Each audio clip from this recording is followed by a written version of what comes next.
Every road trip starts with the promise of freedom, the open highway, the thrill of the unknown, and the sense that anything can happen. But what if the unknown is far darker than you ever imagined? Welcome to Verified Fears Horror Stories channel, where true tales of terror from the open road will make you question every mile you travel. Tonight, I'm sharing the 12 most disturbing real-life road trip horror stories. Accounts so chilling, you'll never look at an empty highway the same way again.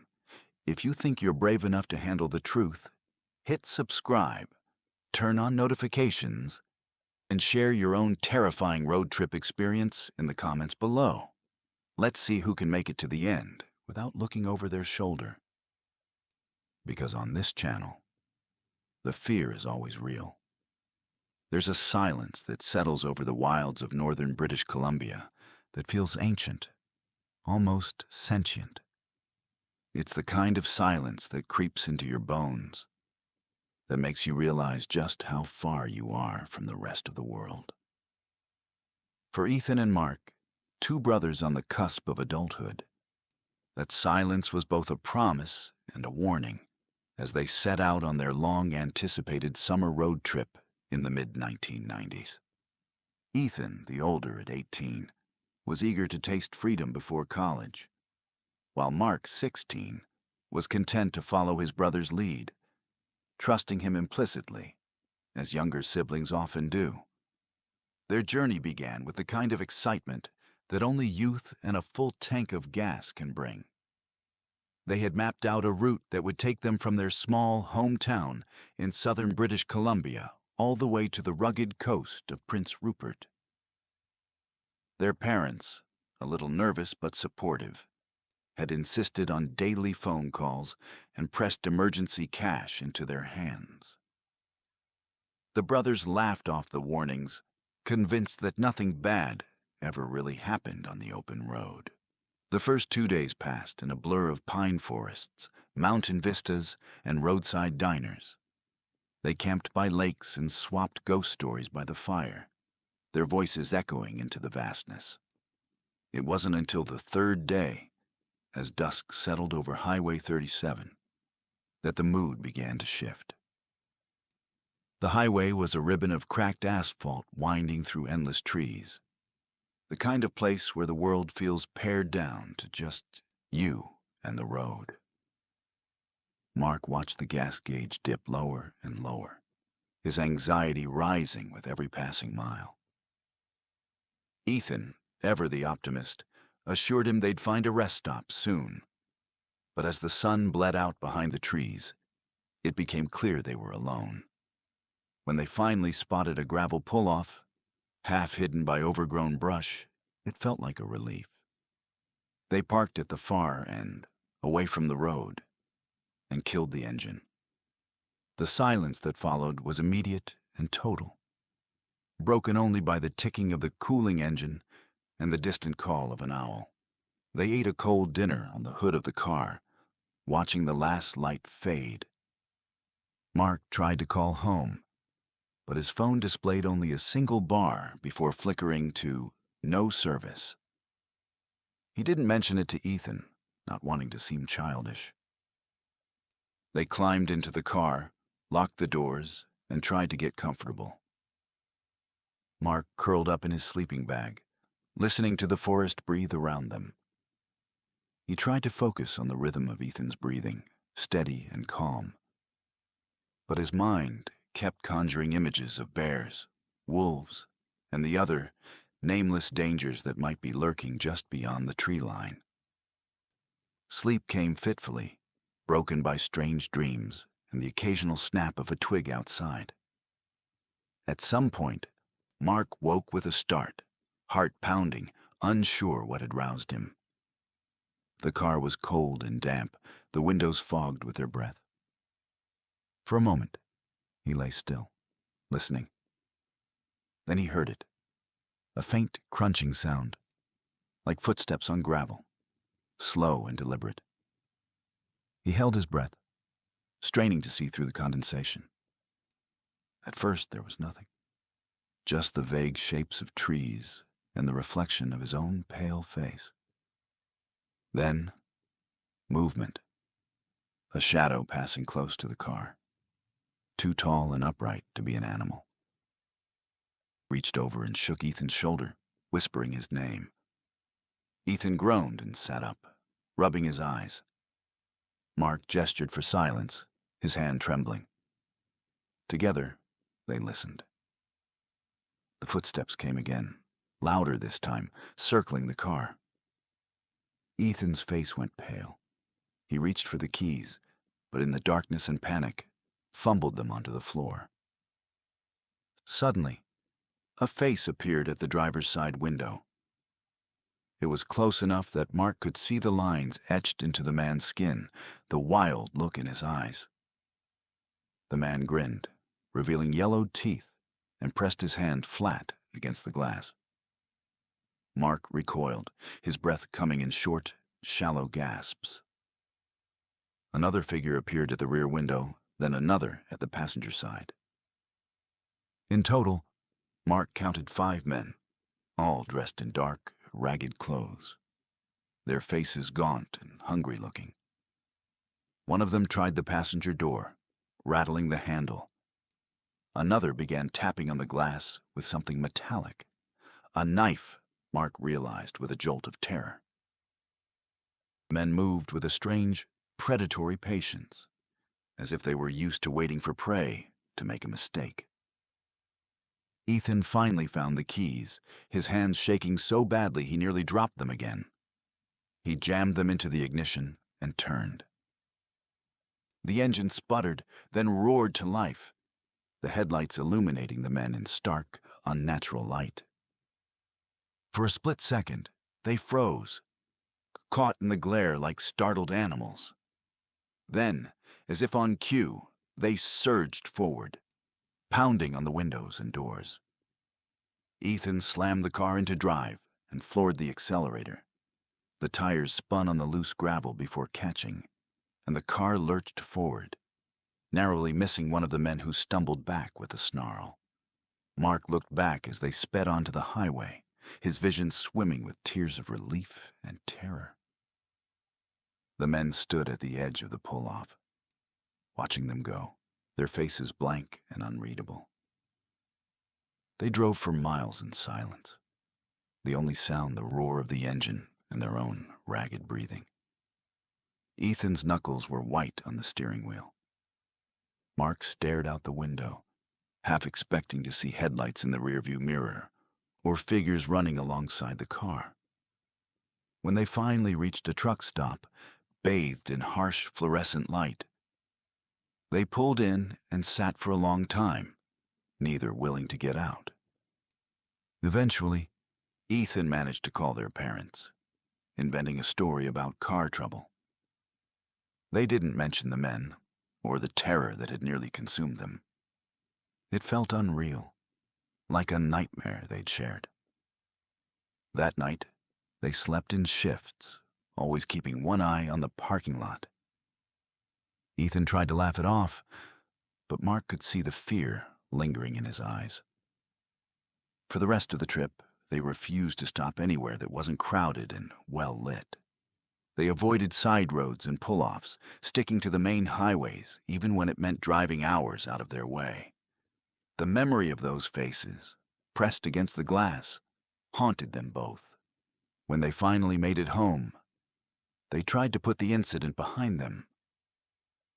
But some nights, when the world was quiet and the shadows seemed to move on their own, Mark would wake up gasping, certain he could hear footsteps outside his window. Ethan grew distant, haunted by guilt. He blamed himself for stopping in such an isolated place, for not protecting his brother. The brothers grew up, went to college, started families of their own, but the memory never faded. The fear, once planted, took root and grew. Years later, Mark found himself driving that same stretch of highway, unable to resist the pull of the past. The forest looked the same, tall, dark, and endless. He slowed as he passed the pull-off, half expecting to see the men standing there, waiting. But the lot was empty, overgrown with weeds. He parked for a moment, engine idling, and tried to make sense of what had happened all those years ago. He wondered if the men were drifters, escaped convicts, or something else entirely. The not knowing was almost worse than the memory itself. He asked around at local diners and gas stations, hoping for answers. Most people just shrugged. But one old-timer, a trucker with a face like worn leather, leaned in close and whispered, "You're lucky, kid. There's things in those woods that don't want to be found. People go missing out here all the time. Best not to ask too many questions." Mark left with more questions than answers, the old man's words echoing in his mind. Back home, he and Ethan talked about that night for the first time in years. They compared memories, trying to fill in the blanks. Ethan remembered the way the men moved, slow and deliberate, as if they weren't afraid of being caught.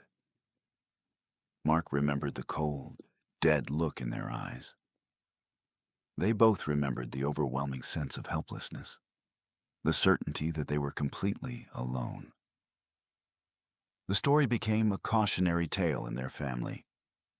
They warned their own children never to stop on deserted roads, never to trust the silence of the wilderness. They locked their doors religiously, even in the safest neighborhoods. The fear, once a shadow in the back of their minds, became a part of who they were. As the years passed, the memories softened around the edges, but never disappeared. Sometimes Mark would wake in the middle of the night, heart racing, convinced he could hear footsteps outside. He would lie in bed, holding his breath until the feeling passed. Other times, he would find himself staring out the window at the darkness, searching for movement, for any sign that the men had followed him home. Ethan struggled with nightmares, reliving the moment when the engine wouldn't start, when the men pressed closer, their faces inches from his own. He saw a therapist, tried to rationalize the fear, but it never completely went away. He wondered what would have happened if the car hadn't started, if they'd been forced to confront the men outside. The possibilities haunted him. Their parents eventually learned the truth, pieced together from fragments overheard in late-night conversations. Their mother wept. Their father grew quiet and withdrawn. The incident became a ghost in the family, haunting holidays and reunions, a reminder of how quickly life can change. Mark became obsessed with true crime, reading everything he could about disappearances and unsolved cases along remote highways. He found stories of hitchhikers who vanished, of cars found abandoned on the side of the road, of families who were never seen again. Each story felt like a piece of a puzzle he would never solve. He wondered how many others had encountered the men in the night, and how many hadn't been as lucky. The brothers eventually drifted apart, the trauma of that night creating a distance neither could bridge. They spoke less often, their conversations stilted and awkward. But the bond forged in fear remained, an unspoken understanding that no one else could share. As time wore on, the world changed. Cell phones became ubiquitous, GPS made it harder to get lost. But the wilderness remained, vast and indifferent. The road still wound through the same endless forests, and the silence was as deep as ever. Mark sometimes wondered if the men were still out there, waiting for the next car to pull off the highway, for the next pair of brothers to let down their guard. He never found out who they were or what they wanted. He never learned if they were killers, thieves, or something even darker. The not knowing became its own kind of horror. Question that would never be answered.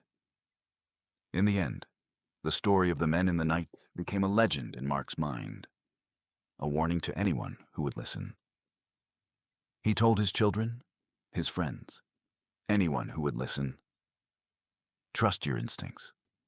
Lock your doors. Never underestimate the darkness. And sometimes, when the world is quiet and the shadows are long, he remembers the feel of the cold glass against his skin, the sound of footsteps circling the car, and the certainty that evil can find you, even in the middle of nowhere. If you've ever had an experience on the road that made your blood run cold, share it in the comments below. And if this story kept you on the edge of your seat, don't forget to subscribe to Verified Fears Horror Stories channel for more true tales that will haunt your dreams. Stay safe out there. And remember, sometimes the real horror is closer than you think. Let's move on to our second story.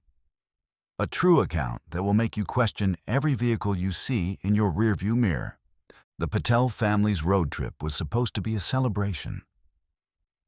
Raj and Sunita had saved for months to take their two children, Arjun and Priya, on a cross-country journey from Vancouver to Toronto. It was the kind of trip that families dream about, a minivan packed with snacks, playlists, and the promise of adventure. For the first few days, everything went according to plan. They drove through the lush landscapes of British Columbia, marveled at the Rockies, and stopped at quirky roadside attractions, collecting memories as they went. By the time they reached the prairies of Saskatchewan, the novelty of the road had worn off. The kids bickered in the back seat, the snacks dwindled, and the endless stretches of highway began to blur together. It was on one of these monotonous stretches that the first hint of unease crept in. The family pulled into a small, dusty gas station just outside a town called Swift Current. The sun was high, the air thick with the scent of gasoline and wild grass. As Raj filled the tank, Sunita took the kids inside to use the restroom and pick up cold drinks. Inside the store, Sunita felt the weight of someone's gaze. She glanced up and saw a man standing by the magazine rack, eyes fixed on her. He was unremarkable, average height, thinning hair, a faded blue jacket. But there was something unsettling in the way he watched her, unblinking and intent. Sunita hurried the children along, paid for their purchases, and left the store with a tightness in her chest she couldn't explain. Back at the car, she whispered to Raj about the man, but he brushed it off. People stare, especially in small towns. Don't worry. She tried to believe him.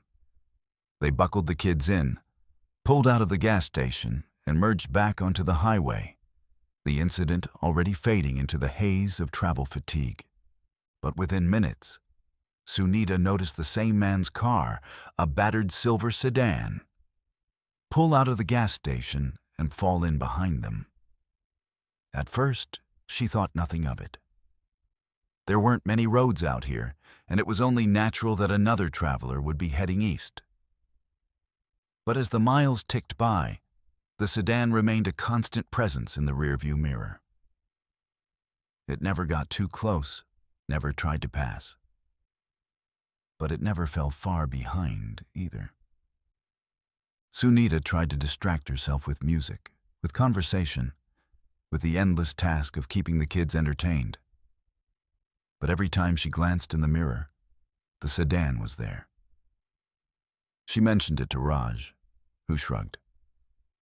Coincidence, he said, but his voice was less certain this time. They stopped for lunch in Moose Jaw, pulling into a busy fast food restaurant. As they ate, Sunita watched the parking lot through the window. Sure enough, the silver sedan pulled in a few minutes later. The man didn't get out. He sat in his car, staring straight ahead, hands gripping the steering wheel. Sunita's unease deepened into fear. She tried to keep her voice steady as she told Raj, who grew visibly tense. "Let's just get back on the road," he said, hurrying the family out of the restaurant. Back on the highway, The sedan followed. It was always there, a silent shadow. Raj tried to lose him by taking an unexpected exit, doubling back through a small town and rejoining the highway miles later. For a brief, hopeful moment, the sedan was gone. The family relaxed, laughter returning to the car as the kids played games in the back seat. But as they merged onto the main highway again, Sunita's heart sank. The silver sedan appeared in the mirror, as if it had been waiting for them. The man's persistence was chilling. There was no reason for him to follow them, no sign of road rage or misunderstanding. He never flashed his lights, never tried to communicate. He simply followed, mile after mile, hour after hour. The children sensed the tension, their voices growing quieter as the day wore on. Arjun, the older of the two, asked if everything was okay. Sunita forced a smile and told him not to worry, but her hands shook as she adjusted the air conditioning. Raj gripped the wheel so tightly his knuckles turned white. As the afternoon faded into evening, the family grew desperate. They tried calling the police, but cell service was spotty in the rural stretches. When they finally reached a dispatcher, they were told there wasn't much anyone could do. Unless he's threatening you or breaking the law, there's not much we can do, the officer said, his voice apologetic but firm. Try to stay in populated areas. But there were no populated areas, just endless fields, the occasional farmhouse, and the ever-present silver sedan. The sun dipped low, casting long shadows across the road. The minivan's headlights flickered on, illuminating the empty highway ahead. Behind them, the sedan's lights glowed like twin eyes, unblinking and relentless. As darkness fell, the family's fear grew. Every sound seemed amplified. The hum of the tires, the rattle of loose change in the cup holder, the nervous whispers between Raj and Sunita. The children fell asleep, curled up in the back seat, unaware of the danger that stalked them through the night. Raj tried to stay calm, but Sunita could see the fear in his eyes. "What does he want?" she whispered.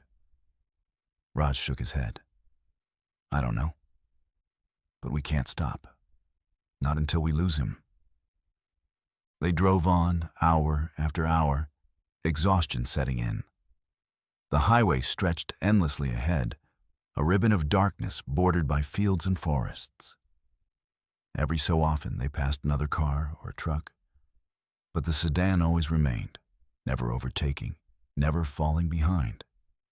At one point, Raj pulled into a rest area, hoping the presence of other travelers would deter the man.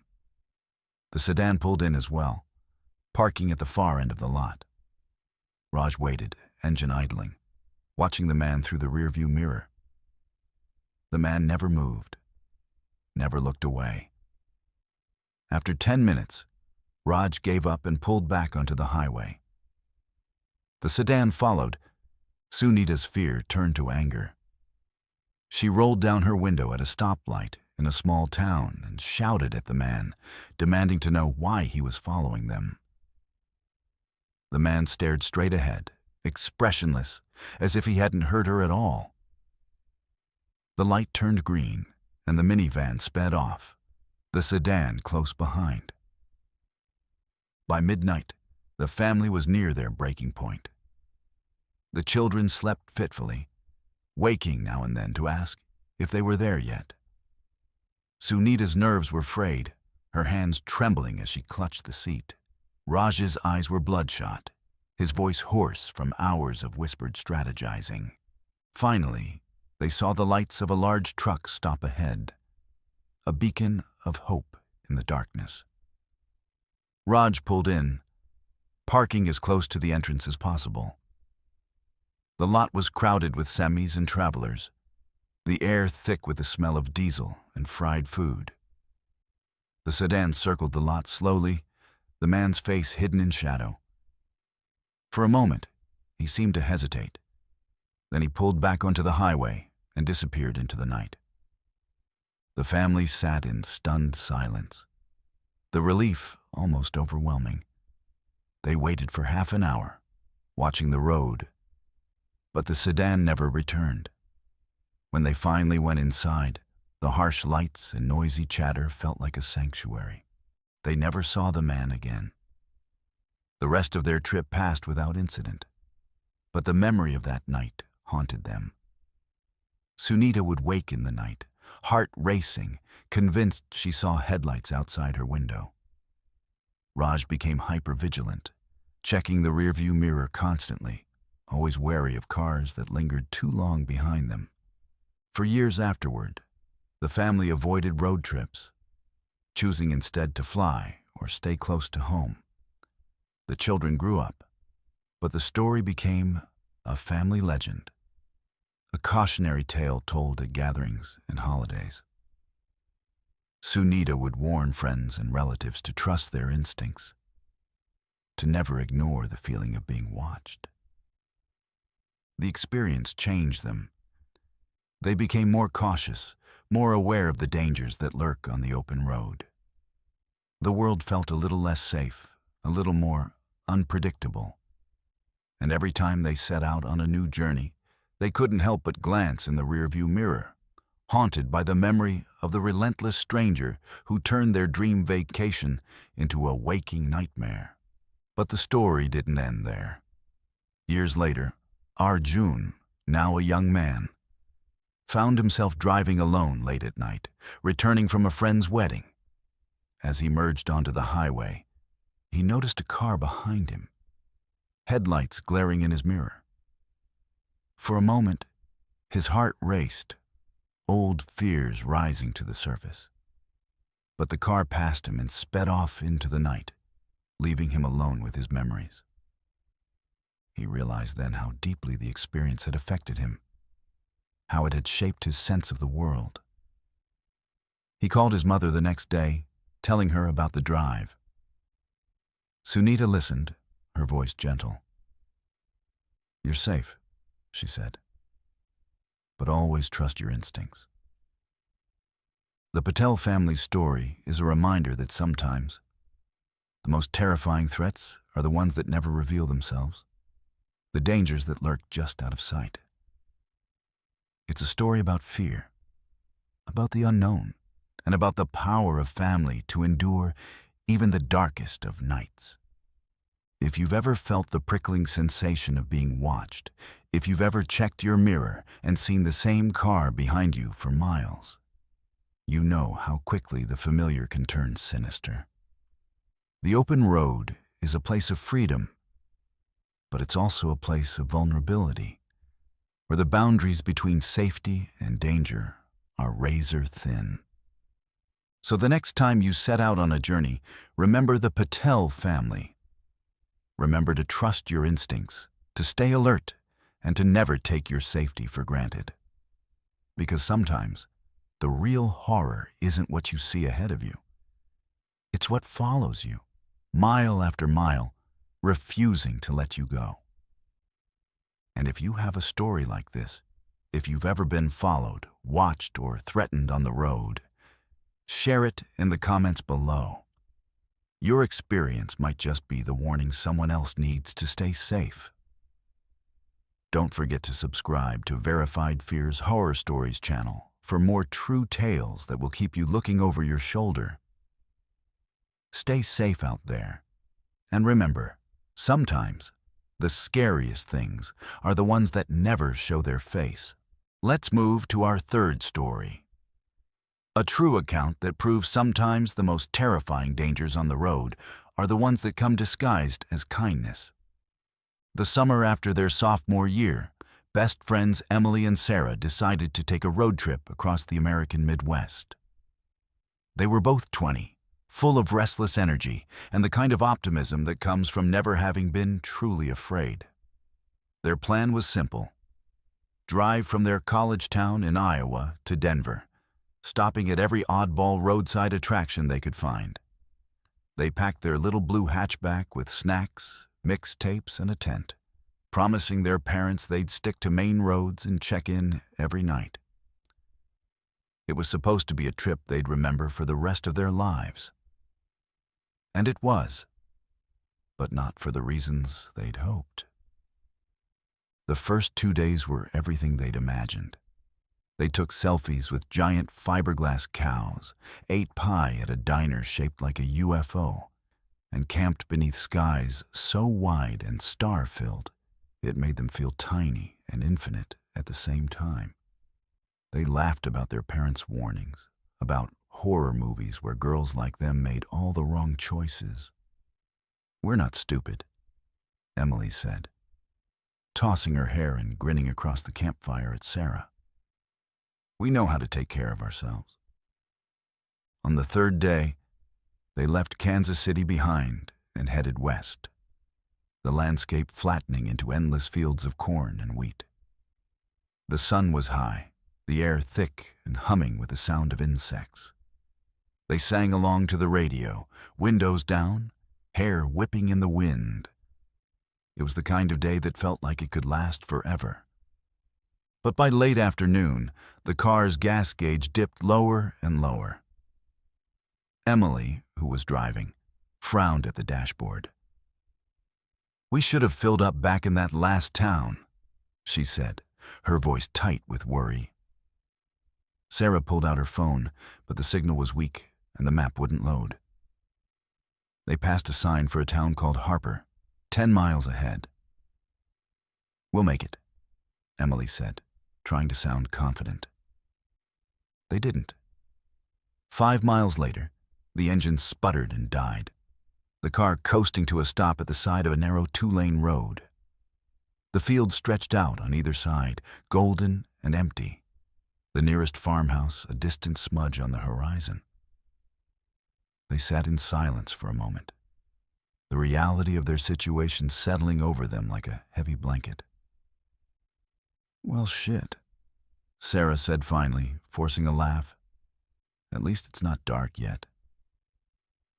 They got out, stretching their legs and scanning the horizon. The road was empty, the only movement the wind rippling through the crops. Emily tried her phone. No service. Sarah climbed onto the roof of the car, waving her arms at the empty road. But no one came. An hour passed. The sun began to dip, the light turning soft and golden. Emily started to worry in earnest. "We need to get to that town before it gets dark," she said. "We can't just sit here all night." Sarah nodded, but before they could start walking, a battered white van appeared on the horizon, growing larger as it approached. Emily felt a surge of relief. Finally, someone who could help. The van slowed as it drew near, pulling over to the shoulder with a squeal of brakes. The driver's window rolled down, and a man in his late 30s leaned out, grinning. "Car trouble?" he called, his voice cheerful. Emily explained their situation, and the man nodded sympathetically. "Happens all the time out here," he said. "I can give you a ride into Harper. There's a gas station there. I'll even bring you back." Emily hesitated, glancing at Sarah. The man seemed friendly enough, clean-shaven, jeans and a faded t-shirt, a wedding ring glinting on his finger. But something in his eyes made her uneasy. Still, the sky was growing darker, and the prospect of walking 5 miles along an empty road was even less appealing. "Okay," she said finally. "Thank you. That's really kind." The man hopped out of the van and slid open the side door. Inside, the van was stripped of seats, the floor covered in stained carpet. 2 other men sat in the back, both in their 30s, both watching the girls with unreadable expressions. Emily's unease deepened, but she forced herself to smile.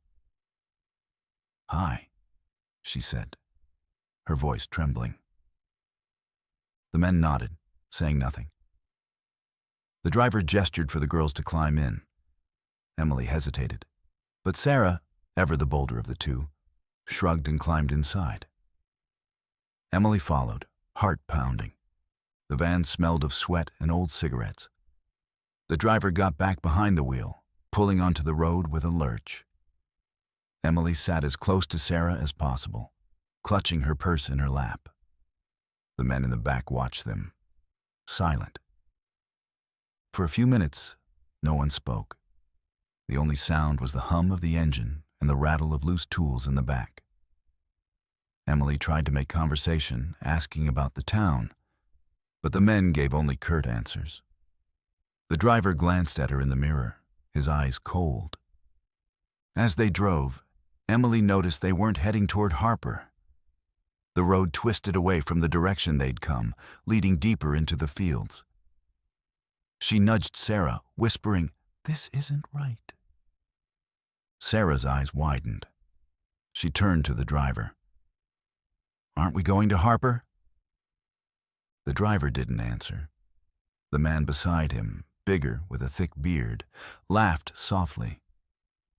"Change of plans," he said. Panic surged through Emily. She reached for the door handle, but it was locked. Sarah's hand found hers, squeezing tight. The men in the back shifted closer, their bodies blocking any chance of escape. The driver slowed the van, pulling onto a dirt road that led into a stand of trees. Emily's mind raced. She thought of every horror movie she'd ever seen, every warning her parents had given her. She tried to remember if she'd told anyone where they were going, if anyone would come looking for them. The van stopped in a clearing, the engine idling. The men turned to face the girls, their expressions hard. "What do you want?" Emily demanded, her voice shaking. The bearded man grinned. "Just a little fun," he said. Sarah's eyes filled with tears. "Please," she whispered. "Just let us go." For a moment, no one spoke. Then the driver turned to the other men. "We don't need this kind of trouble," he said. "Let's just take them back." The bearded man scowled. "Why? They'll go to the cops." The driver shook his head. "We let them go. They'll be too scared to say anything. Besides, it's not worth it." The men argued, their voices low and tense. Emily and Sarah sat frozen, too afraid to move. Finally, the driver turned to them, his face unreadable. "Get out," he said. Emily and Sarah scrambled out of the van, stumbling on shaky legs. The driver pointed down the road. "Town's that way. Don't look back." They ran, not daring to glance over their shoulders. The van's engine roared to life, and they heard it speed away, the sound fading into the distance. They ran until their lungs burned, until the lights of Harper appeared on the horizon. They stumbled into the gas station, breathless and shaking, and begged the attendant to call the police. The police took their statement, but the van was long gone. The girl's car was still where they'd left it, untouched. They never saw the men again. The experience changed them. Emily became cautious, wary of strangers. Sarah struggled with nightmares, waking in the night to the sound of engines and the smell of cigarettes. They stayed friends, but the easy laughter of their road trip was gone, replaced by a shared understanding of how quickly the world could turn dangerous. Years later, Emily would find herself driving alone late at night, headlights cutting through the darkness. Every time she saw a van in her mirror, her heart would race, her hands tightening on the wheel. She never forgot the lesson she'd learned on that lonely road. Sometimes, the most terrifying monsters are the ones who look just like everyone else. If you've ever accepted help from a stranger, If you've ever trusted someone because you had no other choice, you know how quickly kindness can turn to fear. The open road is a place of freedom, but it's also a place where danger can hide in plain sight. So the next time you find yourself stranded, remember Emily and Sarah.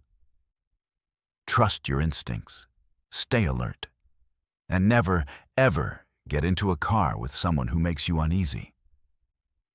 If you have a story like this, if you've ever been offered a ride that didn't feel right or escaped a situation that could have ended badly, share it in the comments below.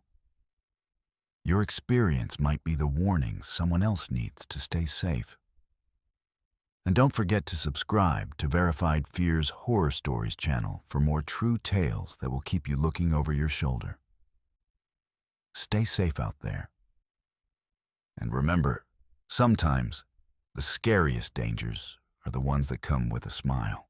Let's continue with our fourth story, one that blurs the line between reality and the supernatural, and will make you question what really haunts the open road. For as long as she could remember, Rachel had loved road trips.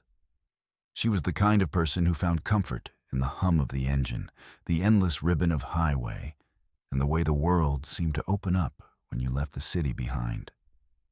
Her boyfriend, Tyler, was more of a homebody, but he loved Rachel enough to indulge her wanderlust. That's how they found themselves driving across the lonely highways of Wyoming one chilly October night, the sky heavy with stars and the land around them swallowed by darkness. They'd spent the day hiking in Yellowstone, marveling at geysers and watching herds of bison move across the plains. By the time they left the park, the sun had already dipped below the horizon, leaving them with hours of driving ahead before they'd reach their motel in Casper. Rachel insisted on taking the back roads, eager to avoid the monotony of the interstate and hoping to catch a glimpse of the wild, empty landscapes she loved so much. Tyler agreed, though he was less enthusiastic as the GPS led them onto narrower and more isolated roads, the headlights barely piercing the blackness that pressed in on all sides. The first hour passed in companionable silence.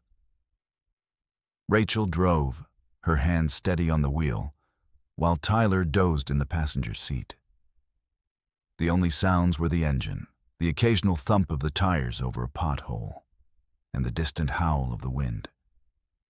Every so often, Rachel would spot the faint glow of a farmhouse or the silhouette of a barn against the night sky. But for the most part, they were alone. She felt a thrill at the isolation, the sense that they were the only people in the world.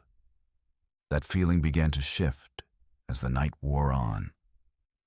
The road grew rougher, the trees along the shoulder crowding closer. The temperature dropped, and a thin mist began to rise from the fields, swirling in the beams of the headlights. Rachel turned off the radio, suddenly uneasy.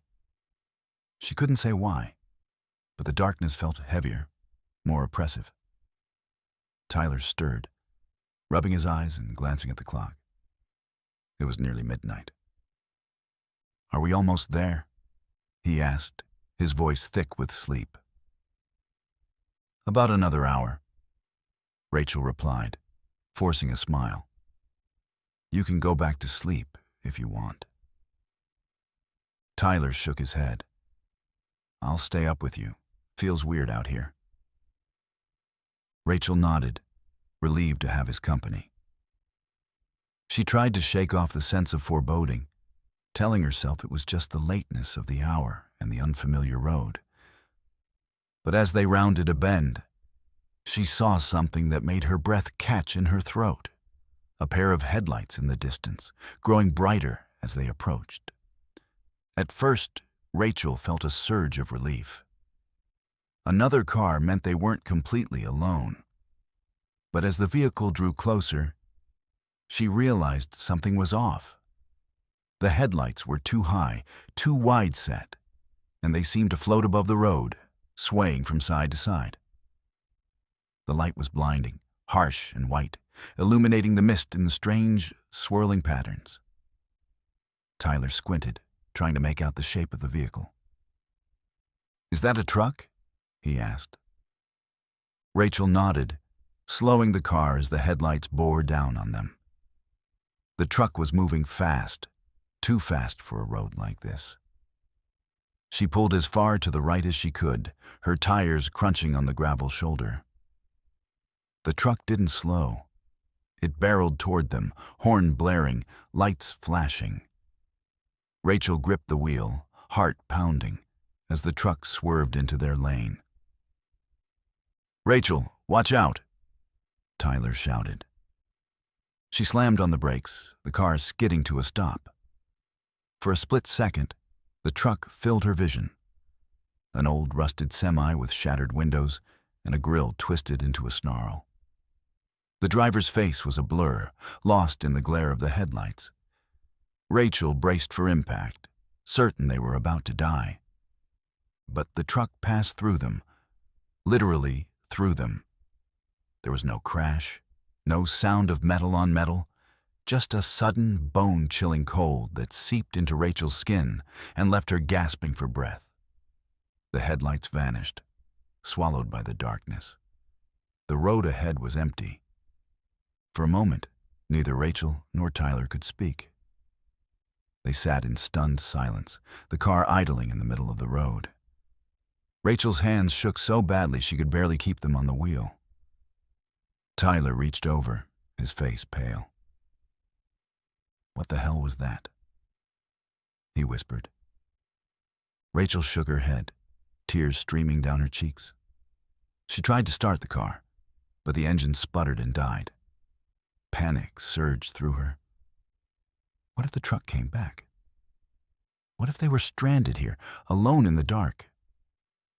Tyler tried to reassure her, but his voice trembled. He got out to check under the hood, but everything looked normal. After a few minutes, the car started again, the engine coughing to life. Rachel pulled back onto the road, driving slowly, her eyes darting to the mirrors every few seconds. The rest of the drive passed in a blur. They reached their motel just before dawn, exhausted and shaken.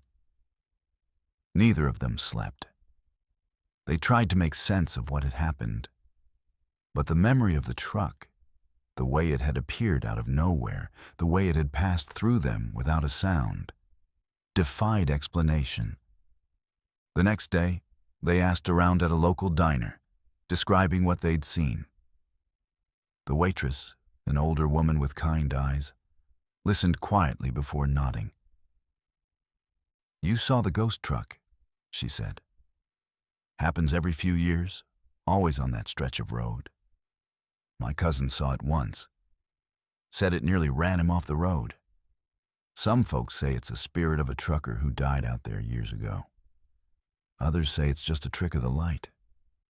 But you're not the first, and you won't be the last." Rachel and Tyler left the diner in silence, the waitress's words echoing in their minds. They finished their trip, but the joy was gone, replaced by a lingering sense of dread. Rachel never took back roads again, never drove at night unless she had to.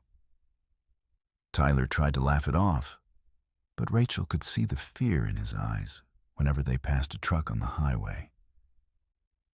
Years went by, but the memory never faded. Sometimes, Rachel would wake in the middle of the night, heart racing, certain she could hear the blare of a horn and the roar of an engine. She'd lie in bed, staring at the ceiling, wondering if the ghost truck was still out there, waiting for its next victim. She read everything she could find about the legend. Stories of drivers who'd seen the truck, who'd felt the same bone-deep cold, who'd been left stranded on the side of the road with engines that wouldn't start. Some said the truck was a warning, a harbinger of death. Others claimed it was the restless spirit of a man wronged, doomed to drive the same stretch of highway for eternity. Rachel never found an answer. She moved to the city, started a family, tried to put the past behind her. But every so often, she'd find herself behind the wheel late at night, the road stretching out ahead, the darkness pressing in. And she'd remember the ghost truck, the way it had appeared out of nowhere, the way it had passed through her like a shadow, leaving nothing but fear in its wake. If you've ever driven a lonely road at night, if you've ever felt the hair on the back of your neck stand up for no reason, you know how quickly the familiar can turn strange. The open road is a place of freedom, but it's also a place where the past lingers, where the dead refuse to rest. So the next time you see headlights in your mirror, remember Rachel and Tyler. Remember that not everything on the road is what it seems. And if you ever find yourself face to face with a ghost truck, pray that it lets you pass. If you have a story like this, if you've ever encountered something on the road you can't explain, share it in the comments below. Your experience might be the warning someone else needs to stay safe. And don't forget to subscribe to Verified Fear's Horror Stories channel for more true tales that will keep you looking over your shoulder. Stay safe out there. And remember, sometimes the scariest things are the ones you can't see coming. Let's move on to our fifth story. A true account that will make you question not only the strangers you meet on the road, but the very people sworn to protect you. For most of her life, Jess had trusted the world. She'd grown up in a small town in Indiana, where everyone knew everyone, where the police were neighbors and friends, and where the worst thing that ever happened was a fender bender or a lost dog. She was 22 the summer she and her three closest friends, Maya, Lila, and Hannah, decided to take a road trip before the responsibilities of adulthood swallowed them whole. They'd just graduated college, and the future felt like a wide-open highway. Their plan was to drive from their hometown to Chicago, then down through the heartland to St. Louis, Memphis, and finally New Orleans. It was a rite of passage, a last adventure before real life began. The first leg of the trip was filled with laughter and music, the car packed with snacks and the kind of inside jokes that only lifelong friends share. They took turns driving, stopping at quirky roadside attractions and cheap motels, documenting every moment for their Instagram feeds. They felt invincible, untouchable, as if nothing bad could ever happen to them. It was on the second night, somewhere in southern Illinois, that things began to unravel. They'd left Chicago late, caught in a tangle of traffic and summer storms, and by the time they reached the rural highways, it was well past midnight. The world outside the car was a blur of cornfields and darkness, the only light coming from the headlights and the occasional flicker of lightning on the horizon. Jess was driving, her eyes gritty with exhaustion, when she saw the red and blue lights in the rearview mirror. Relief washed over her. She'd been fighting to stay awake, and the sight of a police car felt like a sign that they were still tethered to civilization. She slowed and pulled onto the shoulder, rolling down her window as the cruiser stopped behind them. The officer approached slowly, flashlight in hand. He was tall, broad-shouldered, with a face that was hard to read in the shifting shadows. His uniform was crisp, his badge gleaming in the light. "Evening, ladies," he said, his voice calm but authoritative. "Where are you headed?" Jess explained about their road trip, her voice trembling slightly from nerves. The officer nodded, shining his light into the car, pausing on each of their faces. There was something in his eyes that made Jess uneasy, a flatness, a lack of warmth. "I need you to step out of the car," he said, his tone leaving no room for argument. The girls exchanged nervous glances, but did as they were told. The officer lined them up on the shoulder asking for their IDs. He studied each one carefully, then handed them back. "You girls shouldn't be out here this late," he said. "These roads can be dangerous. There's been some trouble in the area, break-ins, assaults. I'm going to escort you to a safer place." Jess felt a flicker of relief. Maybe he was just being cautious, looking out for them. But as the officer got back in his cruiser and gestured for them to follow, a knot of unease tightened in her stomach. They drove for miles, the police car leading the way, its lights flashing in the darkness. The road grew narrower, the cornfields pressing in on either side. Jess lost track of where they were. The GPS had stopped working, and there were no street signs, no houses, nothing but endless rows of corn. Finally, the cruiser turned onto a dirt road, barely wide enough for the car. Jess hesitated, but the officer flashed his lights again, urging her forward. She followed, heart pounding, as the road wound deeper into the fields. They came to a clearing, where a dilapidated barn stood silhouetted against the sky. The officer got out, motioning for them to park. Jess's hands shook as she turned off the engine. The girls sat in silence, fear thick in the air. The officer approached, his face unreadable. "I need to check your car," he said. "There have been reports of stolen property in the area." Jess nodded, too afraid to argue. The officer circled the car, shining his flashlight into the windows.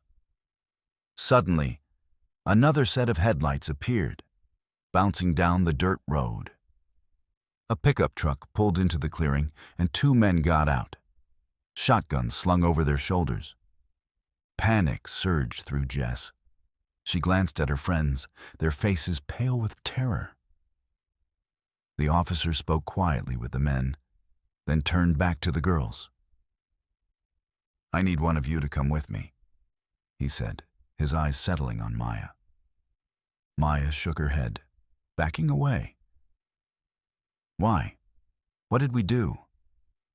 "It's just a few questions," the officer said, his tone hardening. "You'll be safe." Jess stepped forward, her voice shaking. "We want to stay together." The officer's expression darkened. "Don't make this harder than it has to be." The men with the shotguns moved closer, their faces hidden in shadow. Jess's mind raced. This wasn't right. None of it was right. She remembered every warning her parents had ever given her, every story she'd dismissed as paranoia. She grabbed Maya's hand, pulling her back. "We're not going anywhere," she said, her voice stronger than she felt. The officer's jaw tightened. For a moment, Jess thought he might force the issue. But then he glanced at the men, and something passed between them. A silent conversation. The officer sighed, stepping back. "Fine," he said. "Get in your car and go. But if I see you out here again, there will be consequences." Jess didn't wait for him to change his mind. She shoved her friends into the car, fumbling with the keys. The engine roared to life, and she tore out of the clearing, gravel spraying behind them. In the rearview mirror, she saw the men watching them go, their faces blank and cold. They drove for miles, not daring to stop, not daring to speak. When they finally reached a main road, Jess pulled over, her hands shaking so badly she could barely hold the wheel. The girls huddled together, crying and shaking, the adrenaline slowly ebbing away. They called the police, but the dispatcher seemed skeptical. "Are you sure it was a real officer?" she asked. "There haven't been any patrols in that area tonight." Jess's blood ran cold. She described the cruiser, the badge, the men with the shotguns. The dispatcher promised to send someone to check it out, but Jess could tell she didn't believe them. They spent the rest of the night in a brightly lit gas station, too afraid to sleep. In the morning, they tried to retrace their route, but the dirt road was gone, swallowed by the cornfields. There was no sign of the barn, no tire tracks, nothing to prove what had happened. The experience changed them. Jess became wary, mistrustful of authority. Maya struggled with nightmares, waking in the night to the sound of footsteps outside her window. Lila and Hannah withdrew, their friendship strained by the trauma they'd shared. They never found out who the officer was or what he and the men had planned.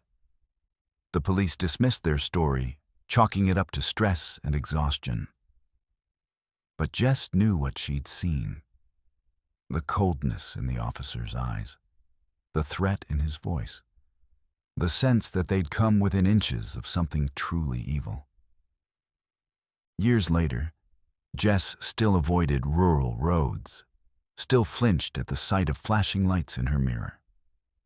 She told her story to anyone who would listen, warning them to trust their instincts, to never follow a stranger, no matter what uniform they wore.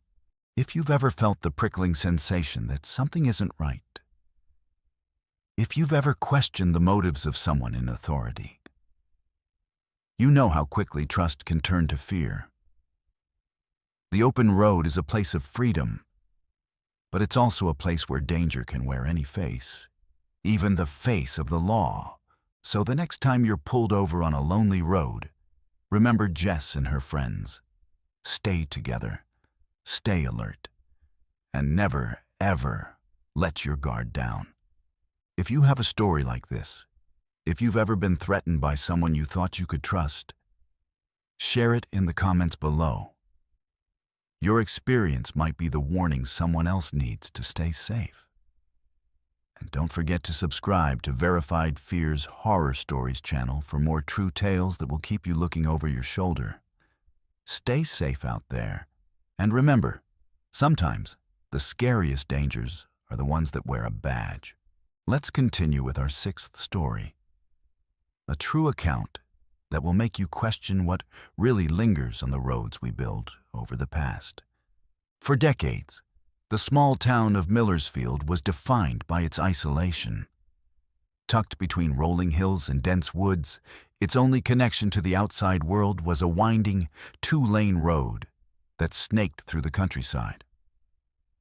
The road was notorious for its sharp bends, steep drop-offs, and the way it seemed to disappear into fog on humid summer nights. Locals called it Old Millersfield Road, and everyone knew someone who'd lost control on its curves. For years, the town council lobbied for a safer, straighter bypass, a modern highway that would skirt the town and make travel easier for everyone. When the bypass finally opened, it was hailed as a triumph of progress. The new road cut straight through the hills, bypassing the old mines and abandoned farmsteads that dotted the landscape. It was wide, well-lit, and smooth as glass. The first week, traffic was heavy with curious locals eager to try out the new route. But almost immediately, the stories began. It started with a trucker named Dave, who was hauling a load of lumber late one night. He was the first to report seeing something strange, a group of children, dressed in old-fashioned clothes, standing by the side of the road. Dave slowed, thinking they might be lost or in trouble. But as he drew closer, the children vanished, dissolving into thin air. He told himself it was just fatigue, a trick of the headlights on the mist. But the image haunted him for days. A week later, a young woman named Carla was driving home from her shift at the hospital. She was tired, her mind drifting, when she saw a figure step into the road ahead. She slammed on the brakes, heart pounding, but there was nothing there. She sat for a moment, shaking, before continuing on. The next morning, She found a tiny, muddy handprint on her windshield. The stories multiplied. Drivers reported seeing children playing in the median, their laughter echoing in the night. Others swore they'd seen a monk in a tattered brown robe, standing motionless at the edge of the woods, his face hidden in shadow. Some said they'd glimpsed women in long dresses, men in miners' caps, entire families walking hand in hand along the shoulder. The details varied, but the fear was always the same, a sudden, inexplicable sense of dread, as if the past was bleeding through into the present. At first, the town dismissed the stories as superstition. But then, the accidents began. Cars swerved to avoid phantom children, trucks jackknifed on dry pavement, drivers lost control for no reason at all. The bypass developed a reputation as a bad road, a place where strange things happened and people died for no reason. The police investigated, but found nothing. No evidence, no footprints, no explanation. The town historian, Mrs. Abernathy, was the first to suggest a connection to the old mines. She explained that the bypass had been built directly over the remains of the Millersfield mine, where dozens of children had died in a collapse more than a century ago. The mine had been sealed and forgotten, but the memory lingered in the town's collective consciousness. Mrs. Abernathy believed the spirits of the children were trapped beneath the road, reaching out to the living for help. Skeptics scoffed, but the stories persisted. One night, a group of teenagers dared each other to walk the bypass at midnight. They laughed and joked, filming themselves for social media. But as they reached the midpoint, the laughter died. The air grew cold, and a thick fog rolled in, swallowing the road. The teens heard voices, soft, pleading, calling their names. One girl felt a small, icy hand slip into hers. She screamed, dropping her phone. When they ran back to their car, they found muddy footprints leading up to the doors. The video went viral, drawing ghost hunters and thrill seekers from miles around. Some claimed to capture voices on tape or orbs of light floating above the pavement. Others left in terror, swearing never to return. The town tried to downplay the stories, worried about the impact on tourism. But the legend only grew. For the people who lived in Millersfield, the bypass became a source of anxiety. Parents warned their children not to walk near the road after dark. Truckers avoided it whenever possible, preferring the old, winding route despite its dangers. The police increased patrols, but the accidents continued. One night, a local teacher named Mr. Reynolds was driving home after a late meeting. He was a practical man, not given to flights of fancy. But as he approached the bypass, he felt a sudden chill. The radio crackled with static, and the headlights flickered. In the rearview mirror, he saw a group of children sitting in the back seat, their eyes wide and sad. He slammed on the brakes, heart racing, but when he turned, the car was empty. He drove home in a daze, unable to shake the feeling that he'd been given a warning. He told his wife, who insisted he see a doctor. But Mr. Reynolds knew what he'd seen. He began researching the mine disaster, uncovering old newspaper articles and faded photographs. He learned that the children who died had never been properly memorialized, their graves unmarked, their names forgotten. He wondered if that was why their spirits lingered, trapped between worlds. Driven by guilt and a sense of responsibility, Mr. Reynolds organized a memorial service at the site of the old mine. He invited the entire town, and together they placed flowers and lit candles, reading aloud the names of the children who had died. That night, for the first time in months, there were no accidents on the bypass. The air felt lighter, the road less oppressive, But the peace was short-lived. A few weeks later, the sightings resumed. Drivers reported seeing the monk again, standing at the edge of the woods, his face hidden beneath his hood. Some said he was a guardian, watching over the spirits of the children. Others believed he was a harbinger, a warning that the road would never be safe. The town council debated closing the bypass, but the state refused. Too much money had been invested, and the old road was too dangerous to reopen. Instead, they installed more lights, added warning signs, and urged drivers to be cautious. But the fear remained. For those who had seen the ghosts, the experience was life-changing. Carla, the nurse, became obsessed with the idea of helping the spirits find peace. She visited the site every week, leaving toys and flowers, whispering prayers into the wind. Dave, the trucker, refused to drive at night, haunted by the memory of the children's faces. The teenagers who had filmed the viral video struggled with nightmares, waking in the night to the sound of laughter and the feeling of small hands tugging at their sheets. The legend of the haunted bypass became part of Millersfield's identity, a story passed down from one generation to the next.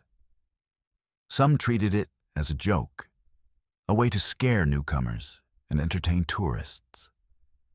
Others believed it was a warning, a reminder that the past is never truly buried, that the land remembers what we try to forget. As the years passed, the accidents continued. Some blamed the design of the road, others blamed the weather. But those who had seen the ghosts knew the truth.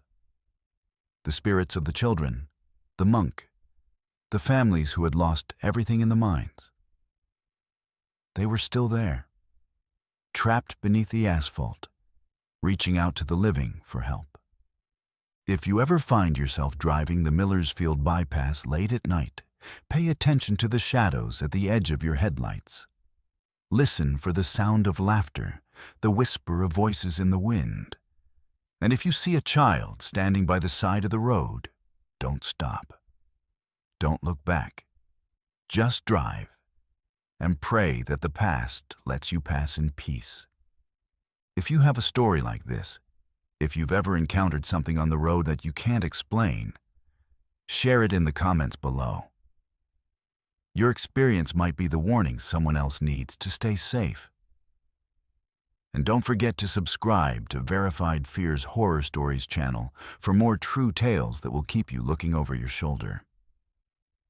Stay safe out there, and remember, sometimes the scariest things are the ones we build over the bones of the past. If you would like this story expanded with even more psychological depth, dialogue, or additional perspectives, just let me know, and I can continue to build on this foundation to reach your exact word count and style preferences. Let's continue with our 7th story. A true account that will make you question the very nature of trust and the terrifying reality of being completely at someone else's mercy on the open road. For as long as she could remember, Olivia had been fiercely independent. She was the kind of person who thrived on adventure, who relished the freedom of solo travel, and who believed that the world, for all its dangers, was mostly good. She'd driven cross-country twice before, each time finding new friends, new stories, and new corners of America to fall in love with.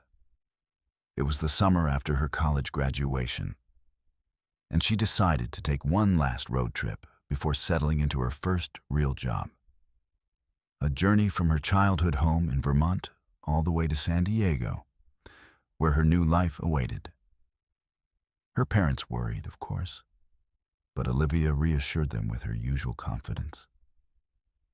She had a reliable car, a carefully planned route, and a phone loaded with emergency contacts. She promised to check in every night and avoid picking up strangers. And with a hug and a wave, she set out into the sunrise. feeling the familiar thrill of the unknown ahead.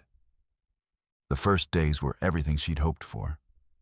She wound through the lush hills of New England, stopped for lobster rolls in Connecticut, and watched the skyline of New York City recede in her rearview mirror.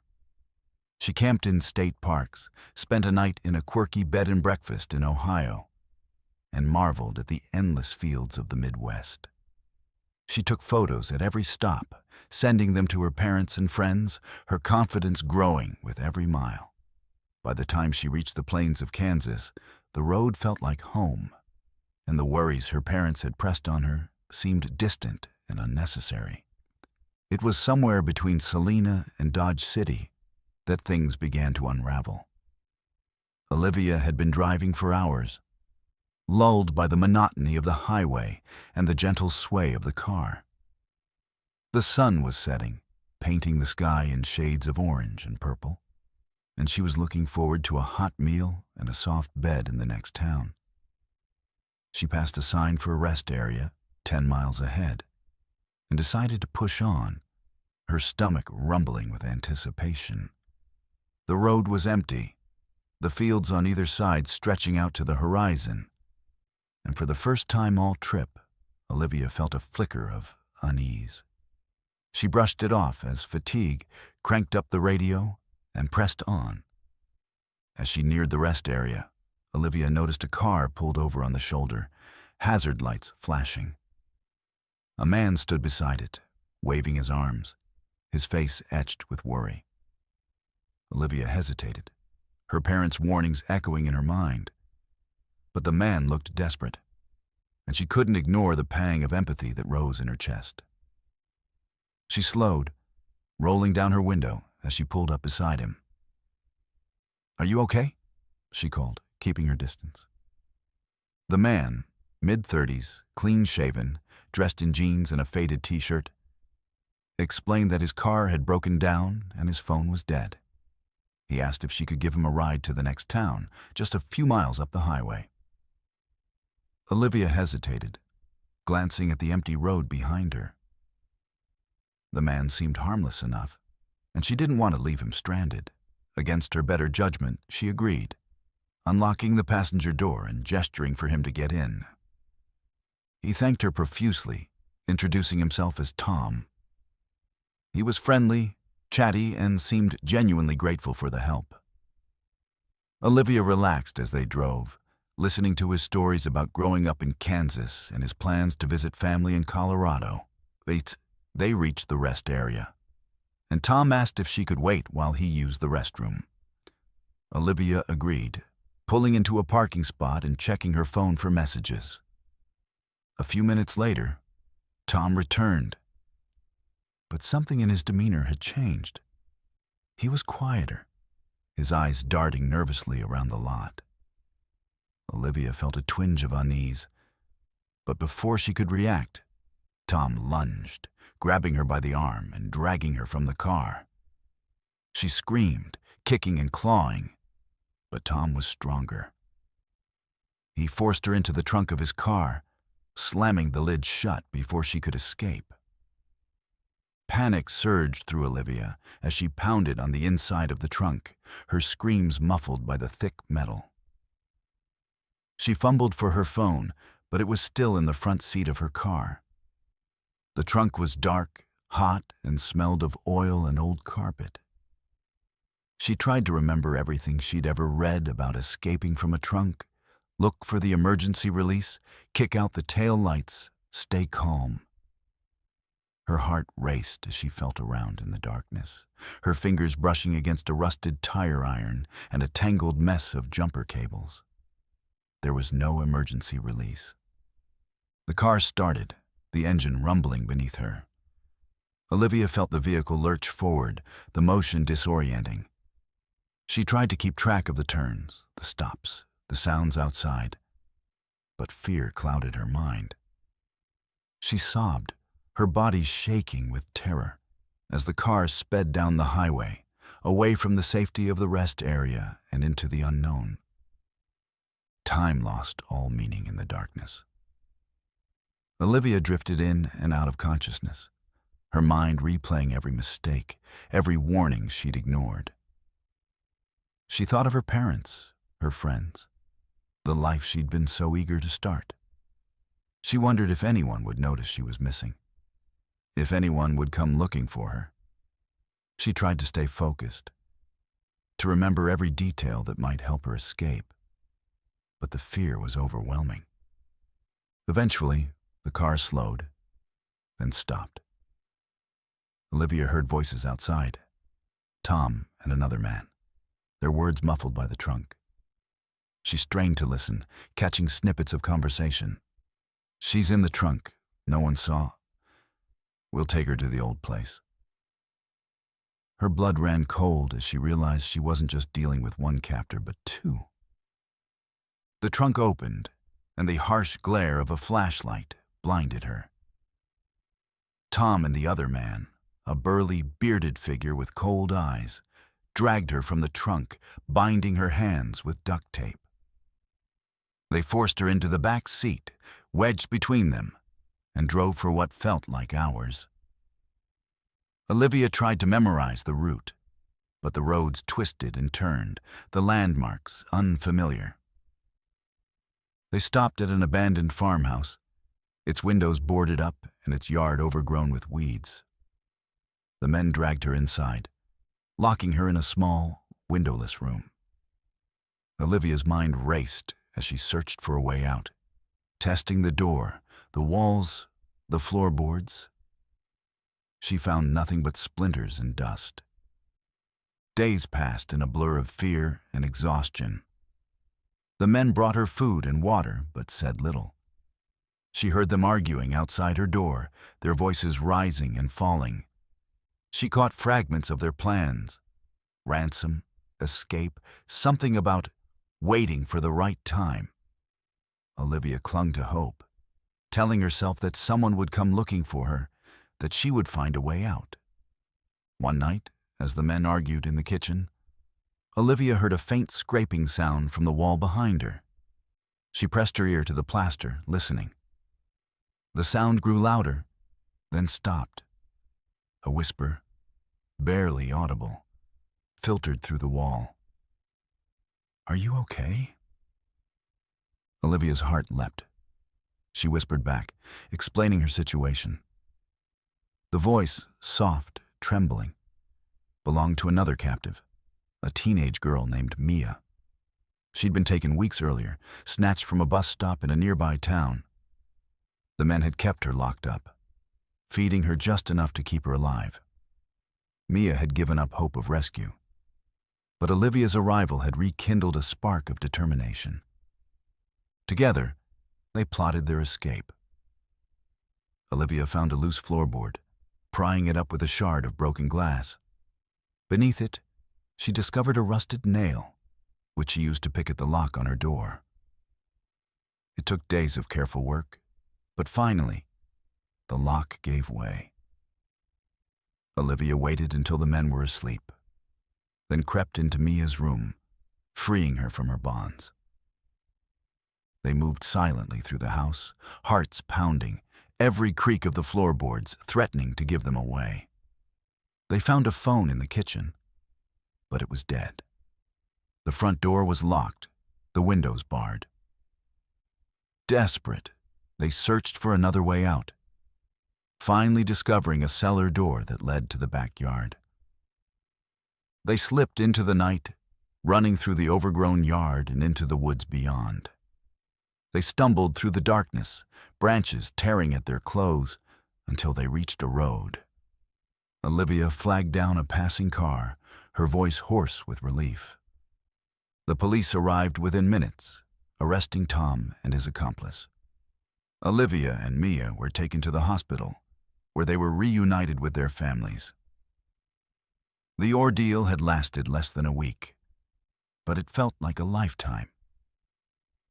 The experience changed Olivia forever. She became cautious, wary of strangers, haunted by nightmares of the trunk and the darkness. She struggled with guilt. Why had she stopped? Why hadn't she listened to her instincts? But she also found strength in her survival. in the bond she'd formed with Mia, in the knowledge that she'd fought back and escaped. Olivia told her story to anyone who would listen, warning others to trust their instincts, to be careful on the road, to never take safety for granted. She became an advocate for missing persons, working to help others who had been taken, lost, or forgotten. If you've ever trusted a stranger, if you've ever ignored that flicker of unease, you know how quickly the world can turn dangerous. The open road is a place of freedom, but it's also a place where evil can hide in plain sight. So the next time you see someone stranded on the side of the road, remember Olivia. Trust your instincts, stay alert, and never, ever let your guard down. If you have a story like this, if you've ever escaped a situation that could have ended badly, share it in the comments below. Your experience might be the warning someone else needs to stay safe. And don't forget to subscribe to Verified Fear's Horror Stories channel for more true tales that will keep you looking over your shoulder. Let's continue with our 8th story, a true account that will make you realize that sometimes the most terrifying dangers on the road aren't supernatural or human, but mechanical. And that fear can grow from the slow, relentless awareness that your life depends on a machine that's failing you when you're most alone. For as long as he could remember, Adam had loved driving. He loved the feeling of control, the way the world blurred past his windows, the sense of possibility that came with every new stretch of highway. He was the kind of person who volunteered to drive on every road trip, who kept his car spotless and well-maintained, who took pride in knowing the sound of every rattle and hum under the hood. He'd driven through snowstorms in Alberta, across the endless prairies of Saskatchewan, and up the winding mountain roads of British Columbia. He thought he understood the risks of the road: bad weather, reckless drivers, the occasional close call with wildlife. But nothing had prepared him for the night he found himself stranded between Sparwood and Longview, with a car that was dying beneath him and no one for miles in any direction. It started as a routine trip. Adam had been visiting his sister in Fernie, and after a long weekend of hiking and catching up, he set out for home late on a Sunday afternoon. The sky was overcast, the air heavy with the threat of rain. But Adam wasn't worried. He knew the route well, a winding stretch of highway that cut through the foothills, dotted with small towns and the occasional gas station.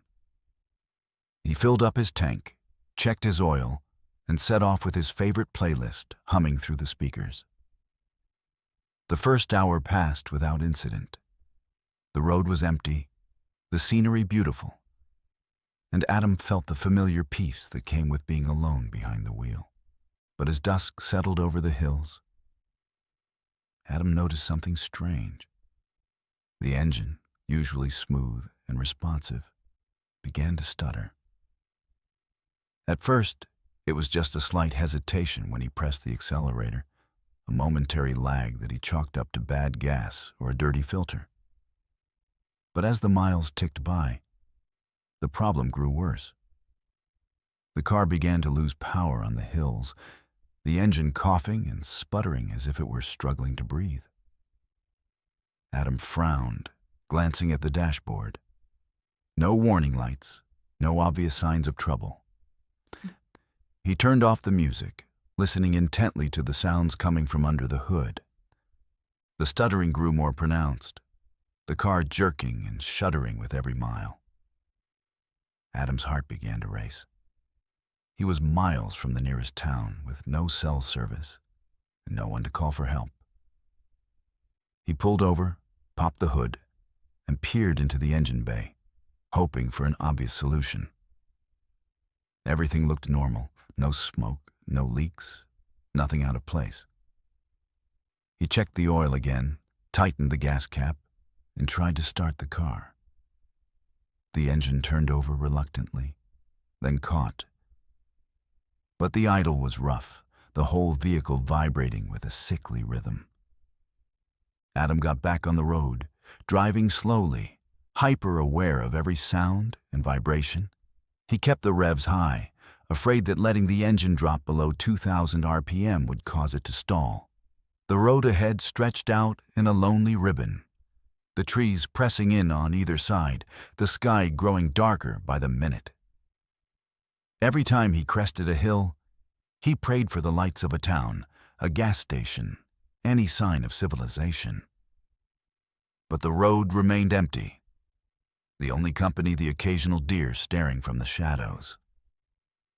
The fear grew slowly, a cold knot in Adam's stomach. He knew that if the car died out here, he'd be in real trouble. The temperature was dropping, and the forecast called for rain. He had no cell service, no way to call for help, and the nearest town was at least 50 kilometers away. He tried to stay calm, focusing on the road, willing the car to keep going. He talked to the engine, coaxing it along, promising to get it fixed, to treat it better, to never take it for granted again. As the night deepened, the situation grew more desperate. The engine was barely running, the car lurching and groaning with every mile. Adam's hands were white-knuckled on the wheel, his eyes darting between the road and the dashboard, watching the temperature gauge, the oil pressure, the fuel level. He turned off everything he could, the radio, the air conditioning, even the headlights when he was sure no one else was around, trying to conserve every bit of power. The rain started as a drizzle, then grew into a steady downpour. The wipers struggled to keep up, smearing water across the windshield. The road became slick, the visibility poor. Adam slowed to a crawl, terrified that any sudden movement would kill the engine for good. He passed a sign. Longview, 60 kilometers. It might as well have been 100. He gritted his teeth, focusing on the white lines, on the rhythm of the engine, on the hope that he could make it just a little farther. The hours dragged on. Adam lost all sense of time, his world shrinking to the circle of light cast by his headlights and the relentless sound of the rain. He began to hallucinate, seeing shapes in the shadows, faces in the trees. He imagined the car dying, imagined himself walking for miles in the dark, soaked to the bone, lost in the wilderness. He thought of the stories he'd heard, people who vanished on lonely roads, who were found days later, frozen or worse. He tried to push the thoughts away, focusing on the task at hand, but the fear was always there, gnawing at the edges of his mind. At one point, the engine sputtered so badly that Adam was sure it was over. The car slowed to a crawl, the lights dimming, the dashboard flickering. He pulled over, heart pounding, and sat in the dark, listening to the rain drum on the roof. He thought about getting out, about trying to flag down a passing car, but he knew the chances were slim. He was alone, utterly alone, and the realization was like a punch to the gut. He tried the ignition again, whispering a prayer. The engine coughed, then caught, running rough but running. Adam forced himself back onto the road, driving even more slowly, every nerve on edge. He counted the kilometers, marking each one as a small victory. 50 to go, 40, 30. The rain never let up, the darkness never lifted. As he neared Longview, Adam's relief was tempered by exhaustion and fear. He was running on adrenaline, his body shaking, his mind numb. The car was making a terrible grinding noise now, the engine rattling with every turn of the wheels. He could smell burning oil, feel the heat rising from the floorboards. He knew he was pushing the car beyond its limits, but he had no choice. Finally, After what felt like an eternity, Adam saw the lights of Longview shimmering through the rain. He let out a sob of relief, barely able to believe he'd made it. He coasted into the first gas station he saw, the engine dying with a final, shuddering gasp. He sat in the car for a long time, head resting on the steering wheel, tears streaming down his face. The attendant came out, tapping on the window. Adam rolled it down, his voice shaking as he explained what had happened.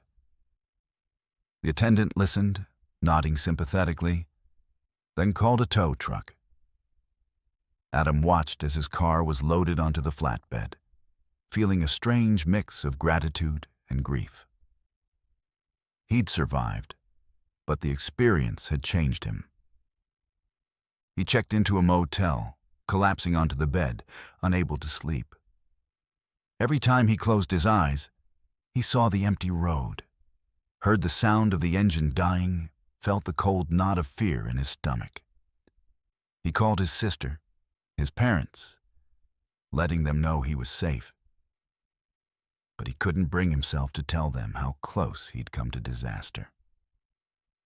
The next day, the mechanic confirmed what Adam had suspected.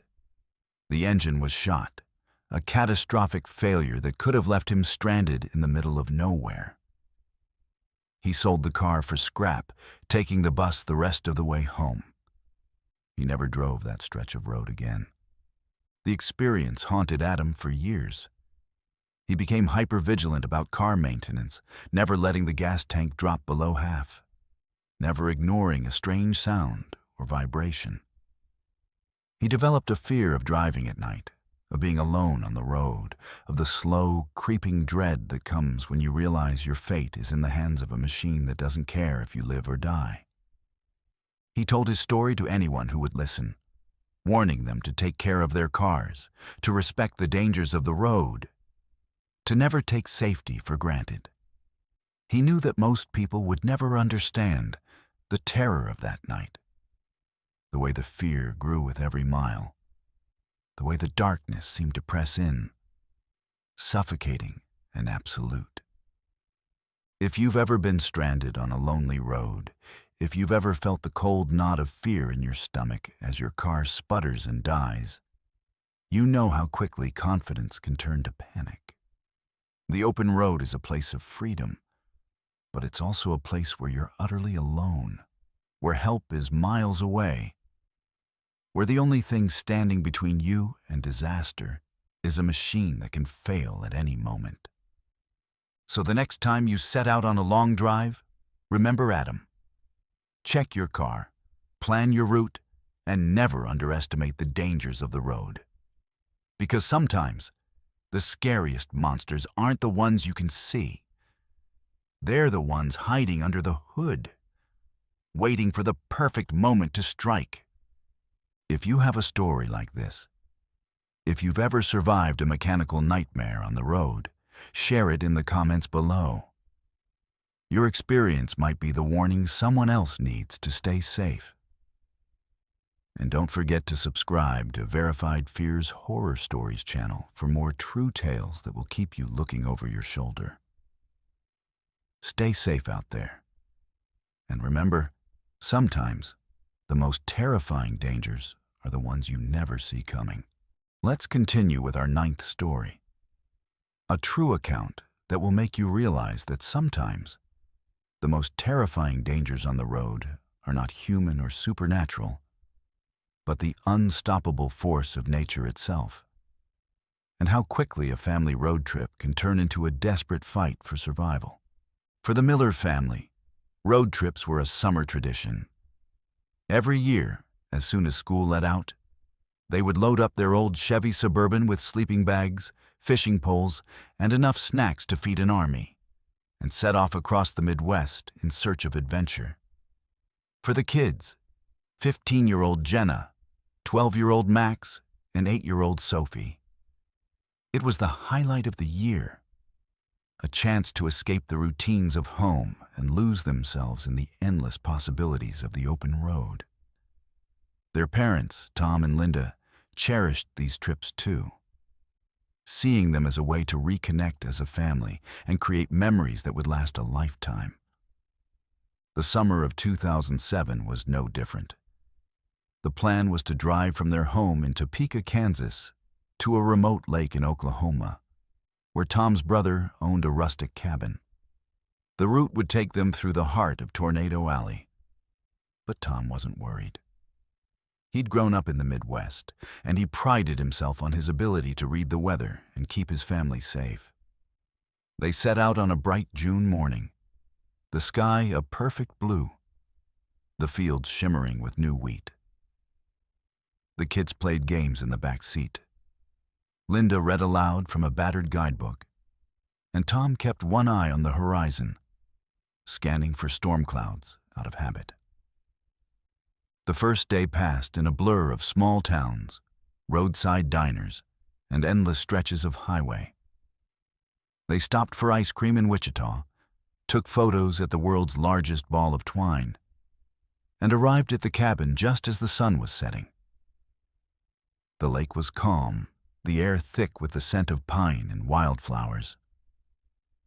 They spent the next 2 days fishing, swimming, and exploring the woods, their laughter echoing across the water. At night, they sat around the fire, roasting marshmallows and telling ghost stories, the darkness outside their circle of light deep and impenetrable. On the third day, the weather changed.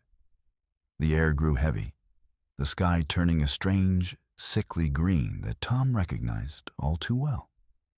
He checked the radio, listening to the forecast. Severe thunderstorms, possible tornadoes, moving in from the west. Linda suggested they pack up and head home early, but Tom hesitated. The storms were still hours away, and he didn't want to cut the trip short. Besides, he reasoned, they could always pull over if things got bad. By late afternoon, the clouds had thickened, piling up on the horizon like bruised mountains. The wind picked up, rattling the windows of the cabin and sending ripples across the lake. Tom decided it was time to go.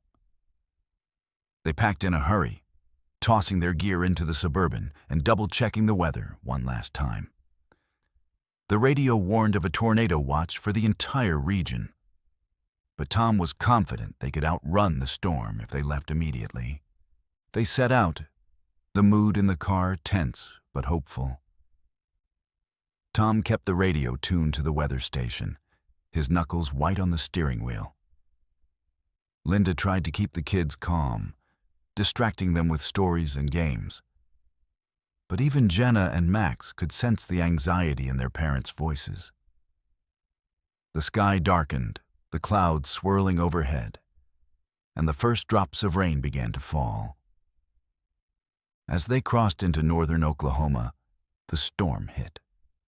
The rain came in sheets, blinding and relentless, the wind howling like a living thing.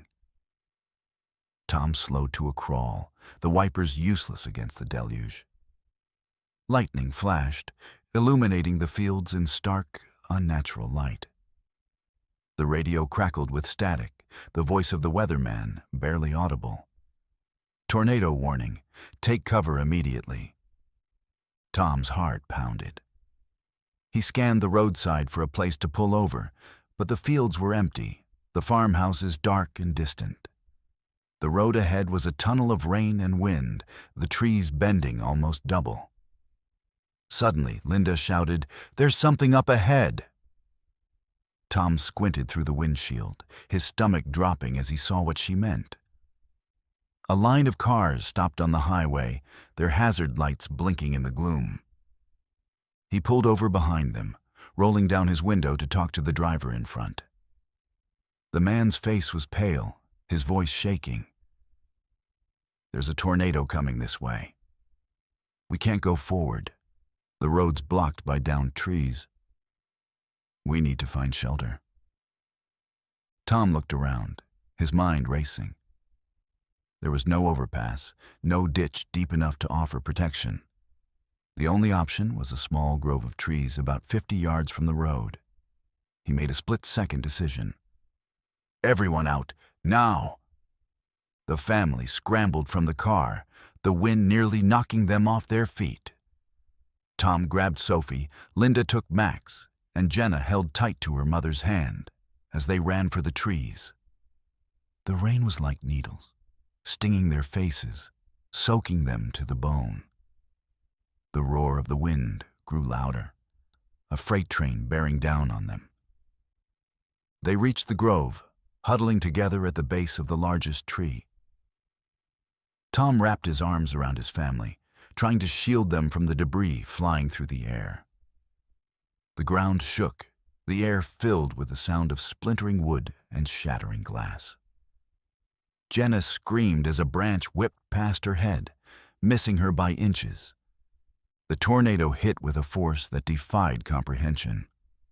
The wind tore at them, pulling at their clothes, their hair, their very breath. The trees bent and snapped, the ground littered with branches and debris.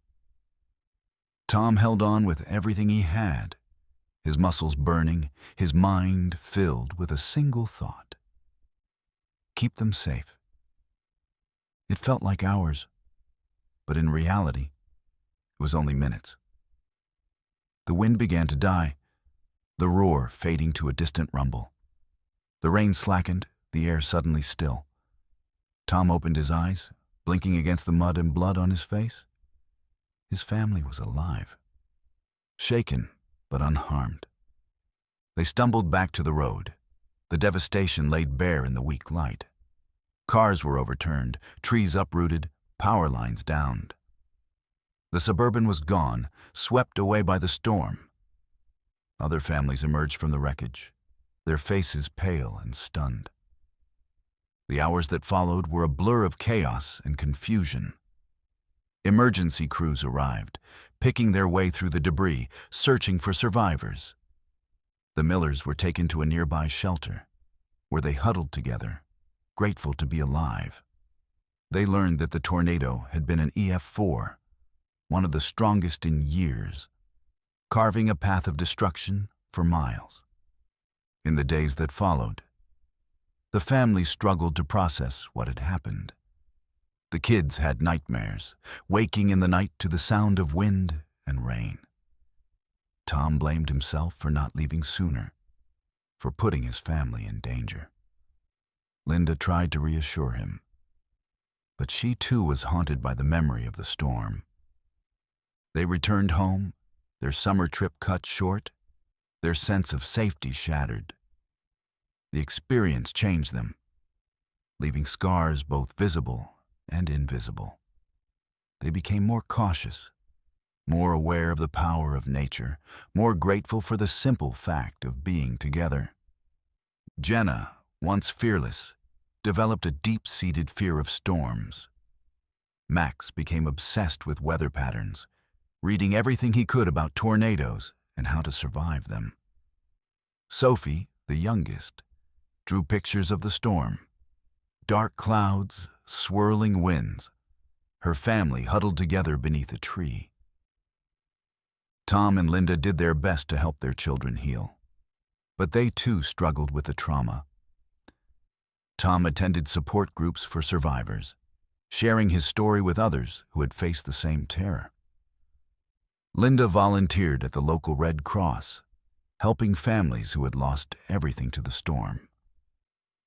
The Millers' story became a cautionary tale in their community, a reminder of how quickly life can change, how fragile safety really is. They told their story to anyone who would listen, urging others to respect the power of nature, to never take the road for granted.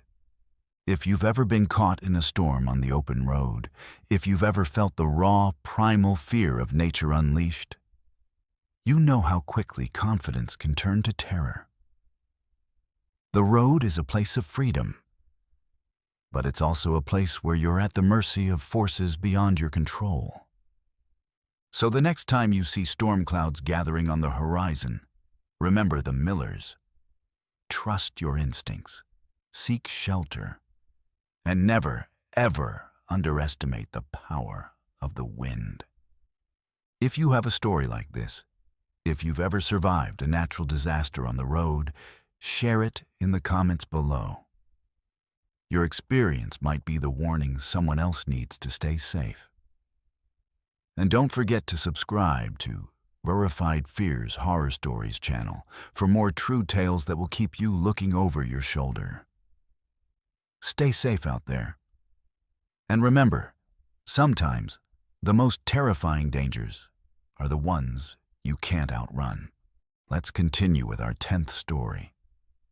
A true account that will make you question what you see in the lonely hours of the night, and how a single fleeting encounter on the highway can linger in your mind forever. Jack had spent most of his adult life behind the wheel of a semi, traversing the vast highways that crisscrossed the American Midwest. He was no stranger to the isolation of the open road, the endless landscapes, or the way the world seemed to shrink to the glow of his headlights during those long, solitary hauls. He had always found a certain comfort in the routine. The steady hum of the engine, the predictable rhythm of mile markers, the familiar crackle of late-night radio. He'd heard plenty of stories from fellow drivers about strange things seen on the road, phantom hitchhikers, mysterious lights, and odd figures glimpsed in the fog. But Jack was a practical man, not easily rattled by tales of the supernatural.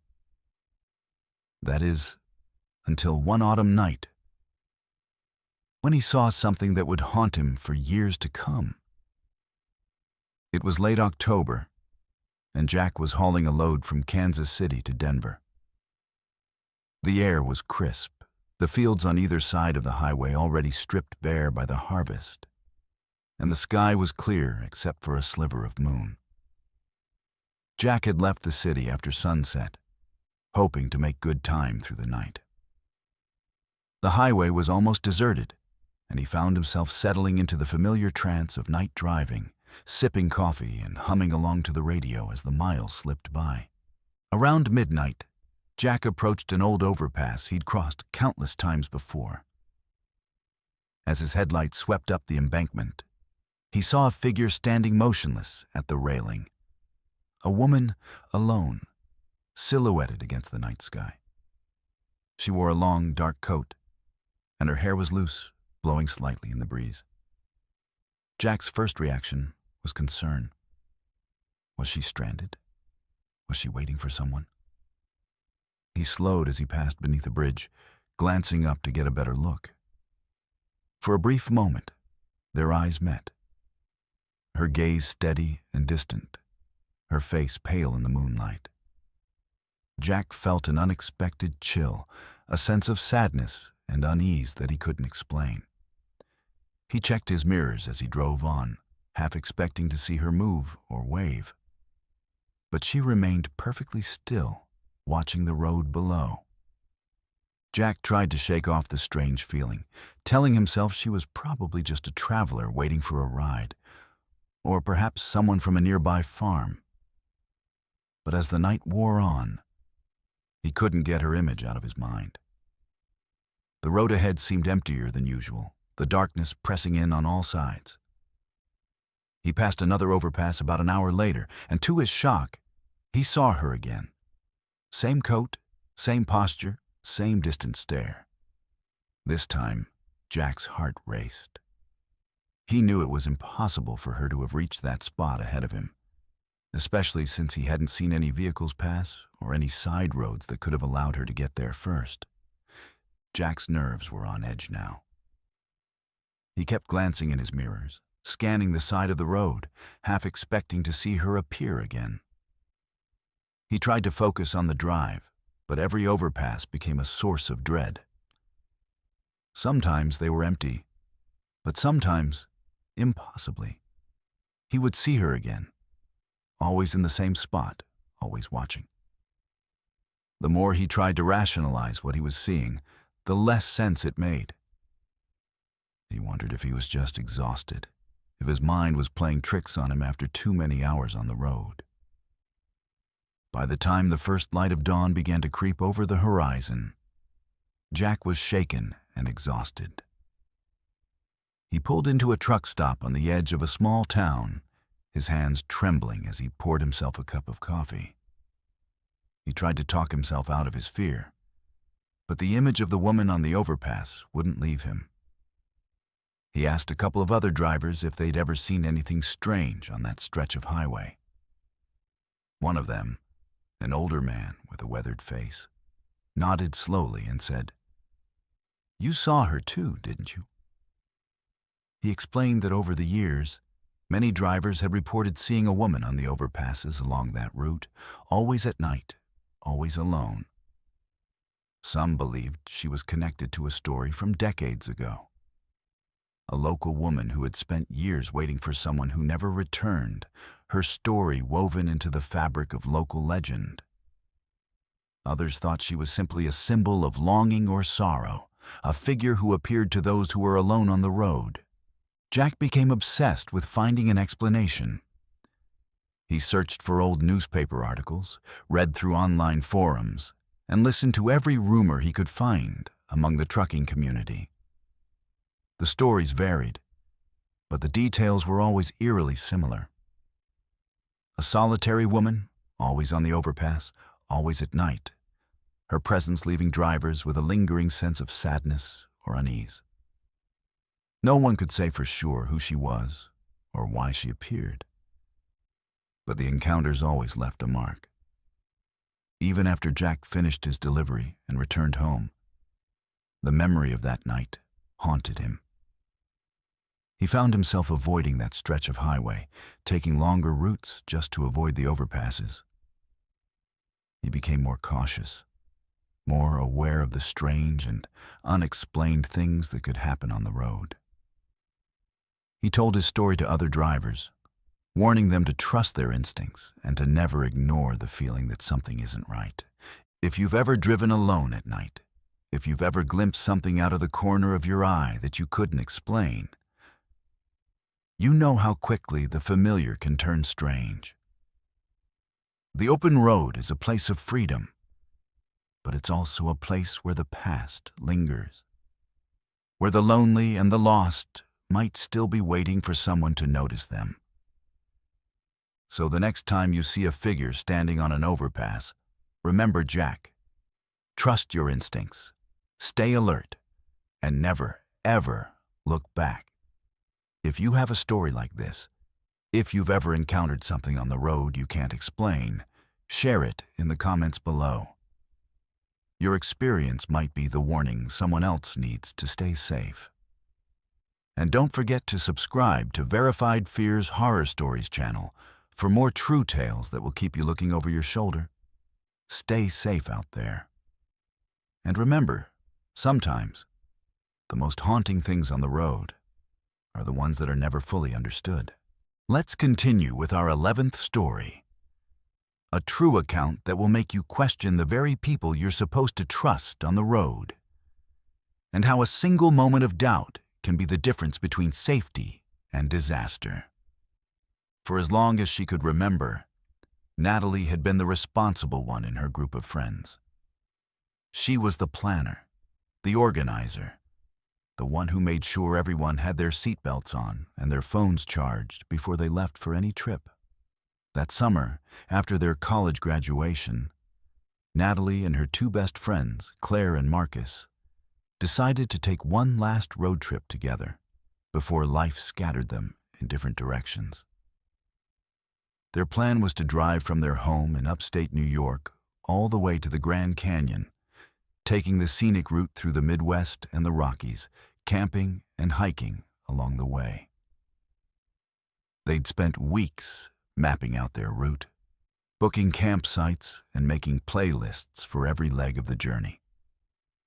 It was supposed to be a celebration of their friendship, a final adventure before adulthood set in.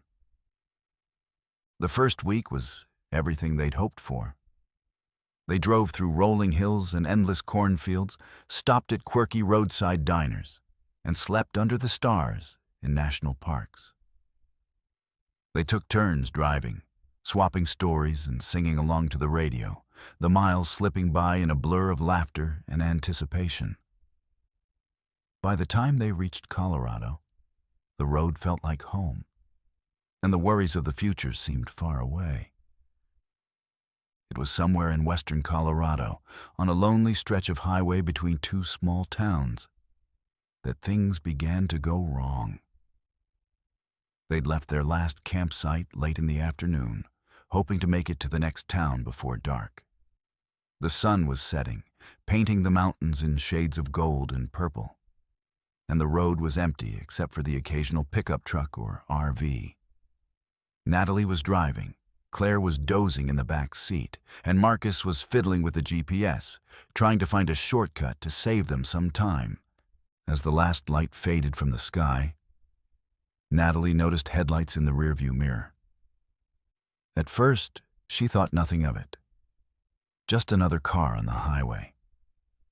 But as the miles passed, the vehicle stayed behind them, never passing, never falling back. Natalie's unease grew, but she tried to shake it off. Maybe they were just headed to the same town. A few minutes later, the headlights flashed. Natalie's heart skipped a beat. The car behind them, a dark SUV, sped up and pulled alongside, matching their speed. The driver rolled down his window, gesturing for them to pull over. Natalie hesitated, unsure what to do. The SUV had no markings, no visible lights. But the driver was wearing what looked like a police uniform. Marcus leaned forward, his voice tense. "I don't like this, Nat. Why would a cop be in an unmarked car out here?" Natalie's mind raced. She'd heard stories, urban legends really, about fake cops pulling people over and robbing them, or worse. But she'd also been raised to respect authority, to do what the police told her. She slowed the car, pulling onto the shoulder, her hands shaking. The SUV stopped behind them, its headlights glaring in the mirrors. The driver got out, walking slowly toward their car. He was tall, broad-shouldered, wearing a tactical vest and dark sunglasses, even though the sun had long since set. He carried a flashlight, which he shone into the car, blinding them. "License and registration," he said, his voice flat and emotionless. Natalie fumbled for her wallet, her hands trembling. Marcus whispered, "Ask for his badge. Real cops have to show you their badge." Natalie took a deep breath, forcing herself to sound calm. "Can I see your badge, officer?" The man's expression didn't change. "Just give me your license and registration." Something was wrong. Natalie could feel it in her gut. She glanced at Marcus, who shook his head, his eyes wide with fear. Claire sat up in the back seat, her face pale. "Officer, I'd like to call 911 to verify your identity," Natalie said, her voice shaking. The man's jaw tightened. "Step out of the car. Now." Natalie's heart pounded. She remembered something her father had told her. If you ever feel unsafe during a traffic stop, you have the right to call 911 and stay in your car with the doors locked.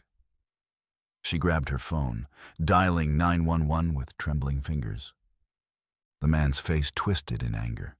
He pounded on the window with his flashlight. "Open the door, now!" Natalie's instinct screamed at her to run. She threw the car into drive, flooring the accelerator. The tires spun on the gravel shoulder before catching, and the car shot forward, fishtailing onto the highway. The SUV roared after them, headlights blazing. Marcus shouted directions, telling Natalie to take the next exit, to lose the SUV in the maze of back roads. Claire sobbed in the back seat, her voice barely audible over the roar of the engine. The SUV stayed close, its driver leaning on the horn, swerving dangerously behind them. Natalie's phone was still connected to 911. She shouted their location into the receiver, begging for help. The dispatcher's voice was calm, telling her to keep driving, to head for a populated area, to avoid stopping at all costs. They sped through the darkness, the SUV never more than a few car lengths behind. Natalie's hands were slick with sweat, her breath coming in ragged gasps. She took a sharp turn onto a side road, the car bouncing over potholes and gravel. The SUV followed, its headlights looming in the rearview mirror. Finally, they saw the lights of a small town ahead. Natalie aimed for the first gas station she saw, pulling into the brightly lit lot. The SUV slowed, then turned and sped away, disappearing into the night. Natalie and her friends sat in the car, shaking as the police arrived. They described the man, the SUV, the uniform. The officers listened, their faces grave. "You did the right thing," one of them said. "There have been reports of fake cops in the area. People posing as law enforcement to rob travelers. If you hadn't trusted your instincts, things could have ended very differently." The rest of the trip passed in a haze of fear and exhaustion. Natalie avoided driving at night, sticking to well-traveled roads and stopping only in busy, well-lit places. She double-checked every car that followed them, her nerves frayed by the memory of the man's face, his voice, his pounding on the window. The experience changed her. She became more cautious, more skeptical, less willing to trust authority without question. She told her story to anyone who would listen, warning them to trust their instincts, to never stop for an unmarked car, to always call 911 if they felt unsafe. Marcus and Claire struggled with nightmares, waking in the night to the sound of pounding on glass, the glare of headlights in the dark. Their friendship was tested by the trauma, but in the end, it brought them closer, bonded by the knowledge that they had survived something truly terrifying. If you've ever been pulled over on a lonely road, if you've ever felt a flicker of doubt about the person in the uniform, you know how quickly trust can turn to fear. The open road is a place of freedom, but it's also a place where danger can hide behind a badge, where the people you're supposed to trust can be the ones you need to fear the most. So the next time you see flashing lights in your mirror, remember Natalie and her friends. Trust your instincts, stay alert, and never, ever let your guard down. If you have a story like this, if you've ever been threatened by someone you thought you could trust, share it in the comments below. Your experience might be the warning someone else needs to stay safe. And don't forget to subscribe to Verified Fears Horror Stories channel for more true tales that will keep you looking over your shoulder. Stay safe out there. And remember, sometimes the scariest dangers are the ones that wear a badge. Let's conclude this collection with a story that proves sometimes the most chilling threats on the open road are the ones that are meticulously planned, waiting for you in the places you least expect. This is the true account of a solo traveler who learned in the most harrowing way how quickly a peaceful journey can turn into a desperate fight for survival. For years, Daniel had dreamed of taking the ultimate solo road trip. He was a photographer by trade, but at heart, he was a wanderer. Someone who found solace in the endless horizon, who felt most alive when the world was reduced to the hum of tires on asphalt and the ever-changing view outside his windshield. After a decade of saving and planning, he finally set out from his home in Seattle, determined to drive all the way to the southern tip of Texas, capturing the hidden beauty of America's back roads along the way. His car was his sanctuary, packed with camera gear, a cooler full of snacks, and a well-worn atlas marked with places he'd always wanted to see. He was careful, methodical, and always trusted his instincts. traits that had kept him safe through years of solo travel. But nothing could have prepared him for what he would encounter on a lonely stretch of highway in the deserts of New Mexico. The first days of Daniel's journey were everything he'd hoped for. He drove through the misty forests of Oregon, crossed the snow-capped peaks of the Rockies, and wandered through the red canyons of Utah. His camera capturing sunsets and storms, wild horses, and ghost towns. He slept in his car or in cheap motels, always keeping his doors locked and his wits about him. He avoided big cities, preferring the quiet of small towns and the solitude of empty highways. The road was his companion, and he relished every mile. By the time he reached New Mexico, Daniel was exhausted but exhilarated. The landscape was stark and beautiful, the sky an endless dome of blue. He spent a day exploring the ruins of an old mining town, then set out in the late afternoon, planning to drive for a few hours before finding a place to sleep. The highway was nearly empty, the only other vehicles the occasional pickup truck or battered RV. The sun was setting, painting the desert in shades of gold and crimson. Daniel felt a familiar sense of peace, the kind that only comes when you're far from everything and everyone. As dusk deepened, Daniel began looking for a safe place to pull over and rest. He spotted a small gravel turnout just off the highway, partially hidden by a stand of scrubby mesquite. It was nothing fancy, just enough space for his car and a view of the open desert. He parked, rolled down the windows to let in the cool evening air, and settled back with his journal, jotting down notes about the day's travels. The silence was profound, broken only by the distant call of a coyote and the whisper of wind through the brush. Daniel felt safe, cocooned in his car, lulled by the rhythm of the road and the beauty of the night. He must have dozed off, because the next thing he knew, it was pitch dark. He woke with a start, heart pounding, unsure what had roused him. For a moment, he listened. Nothing but the sound of his own breathing and the faint rustle of the wind. He checked his phone. 2:13 a.m. He debated whether to keep driving, but fatigue won out. He locked the doors, reclined his seat, and closed his eyes. A sharp noise jolted him awake. At first, he thought it was a dream, a metallic scraping, faint but insistent, coming from beneath the car. He sat up, every nerve on edge, and listened. The sound came again, louder this time, followed by the unmistakable crunch of gravel. Someone was outside, moving around his car. Daniel's mind raced. He reached for his phone, but there was no signal, just the mocking words, "No service," glowing in the darkness.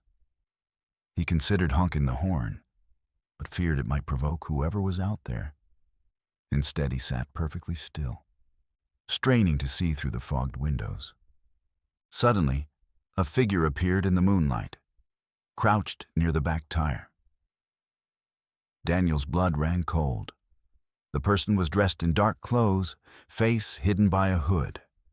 He watched in horror as the figure pulled something from a bag, a length of metal with sharp spikes, and began laying it behind the rear wheels of his car. Daniel realized, with a sickening jolt, that it was a homemade spike strip, the kind used by police to stop fleeing vehicles. Whoever these people were, they were setting a trap. Panic surged through Daniel. He scanned the area, spotting two more figures lurking in the shadows, one near the front of the car, the other standing watch at the edge of the turnout. He was boxed in, alone, miles from help. He thought of his family, his friends, the life he'd built. He refused to become another statistic, another unsolved mystery on a lonely stretch of highway. He weighed his options.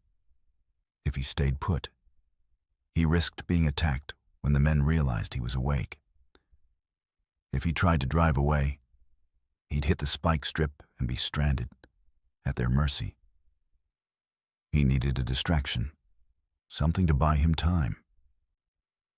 Daniel remembered the emergency whistle on his keychain, a gift from his sister.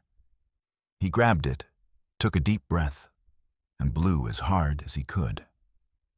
The shrill sound pierced the night, startling the men outside.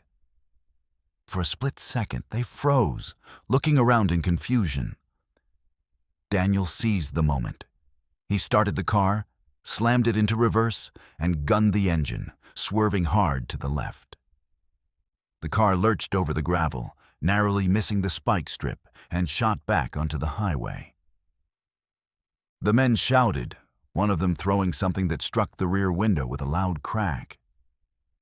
Daniel didn't look back. He floored the accelerator, the car fishtailing on the loose gravel before catching traction on the asphalt. His heart pounded as he sped down the highway, headlights cutting through the darkness. For miles, Daniel drove in a blind panic, checking the mirrors for any sign of pursuit. The road was empty, the only sound the roar of the engine and his own ragged breathing. He didn't stop until he reached a brightly lit gas station on the outskirts of a small town. He stumbled inside, shaking, and told the clerk what had happened. The police were called, but by the time they arrived, the men and the spike strip were long gone. Daniel spent the rest of the night in the gas station, too shaken to sleep. The reality of how close he'd come to disaster hit him in waves. How a simple decision to pull over in the wrong place at the wrong time had nearly cost him everything. He called his family, his voice trembling as he recounted the story. His mother wept, his father raged, his sister told him to come home. But Daniel was determined to finish his journey, to reclaim the sense of freedom that had always drawn him to the road. The next day, he had the car checked for damage, grateful to find only a cracked taillight and a few scratches. He pressed on, but the experience changed him. He became hyper-vigilant, avoiding isolated turnouts, never sleeping in the car unless he was in a well-lit, populated area. He trusted his instincts, listened to the small voice that warned him when something felt off. The road was still his sanctuary, but he understood, in a way he never had before, how thin the line between safety and danger truly was. Daniel's story became a warning he shared with fellow travelers in online forums and coffee shops, at campgrounds and truck stops. He urged others to trust their instincts, to stay alert, to never take the road for granted. He learned that his experience was not unique, that others had encountered similar traps, that the highways were not as safe as they seemed. If you've ever traveled alone, if you've ever felt the hair on the back of your neck stand up for no reason, you know how quickly a peaceful journey can turn into a nightmare. The open road is a place of freedom, but it's also a place where danger can wait in the shadows, where a single mistake can change everything. So the next time you set out on a road trip, remember, Daniel, trust your instincts, stay alert, and never, ever ignore the feeling that something isn't right. Because sometimes, the scariest monsters aren't the ones you see coming. They're the ones that wait in the dark, silent and patient, for you to let your guard down. And if you have a story like this, if you've ever escaped a situation that could have ended in tragedy, please share it in the comments below. Your experience could be the warning that saves someone else's life. Don't keep your story to yourself. Let it be a light for others in the darkness. And if you've made it this far, if these stories have made you think twice about the road, I urge you to subscribe to Verified Fears Horror Stories channel. Join our community of survivors, listeners, and believers, and help us spread the word that vigilance and courage can make all the difference. Stay safe out there. Hold your loved ones close, and remember, every mile is a gift. Don't let fear keep you from living, but never forget that the world can change in a heartbeat. Your story matters. Share it. And let's keep each other safe on the road ahead.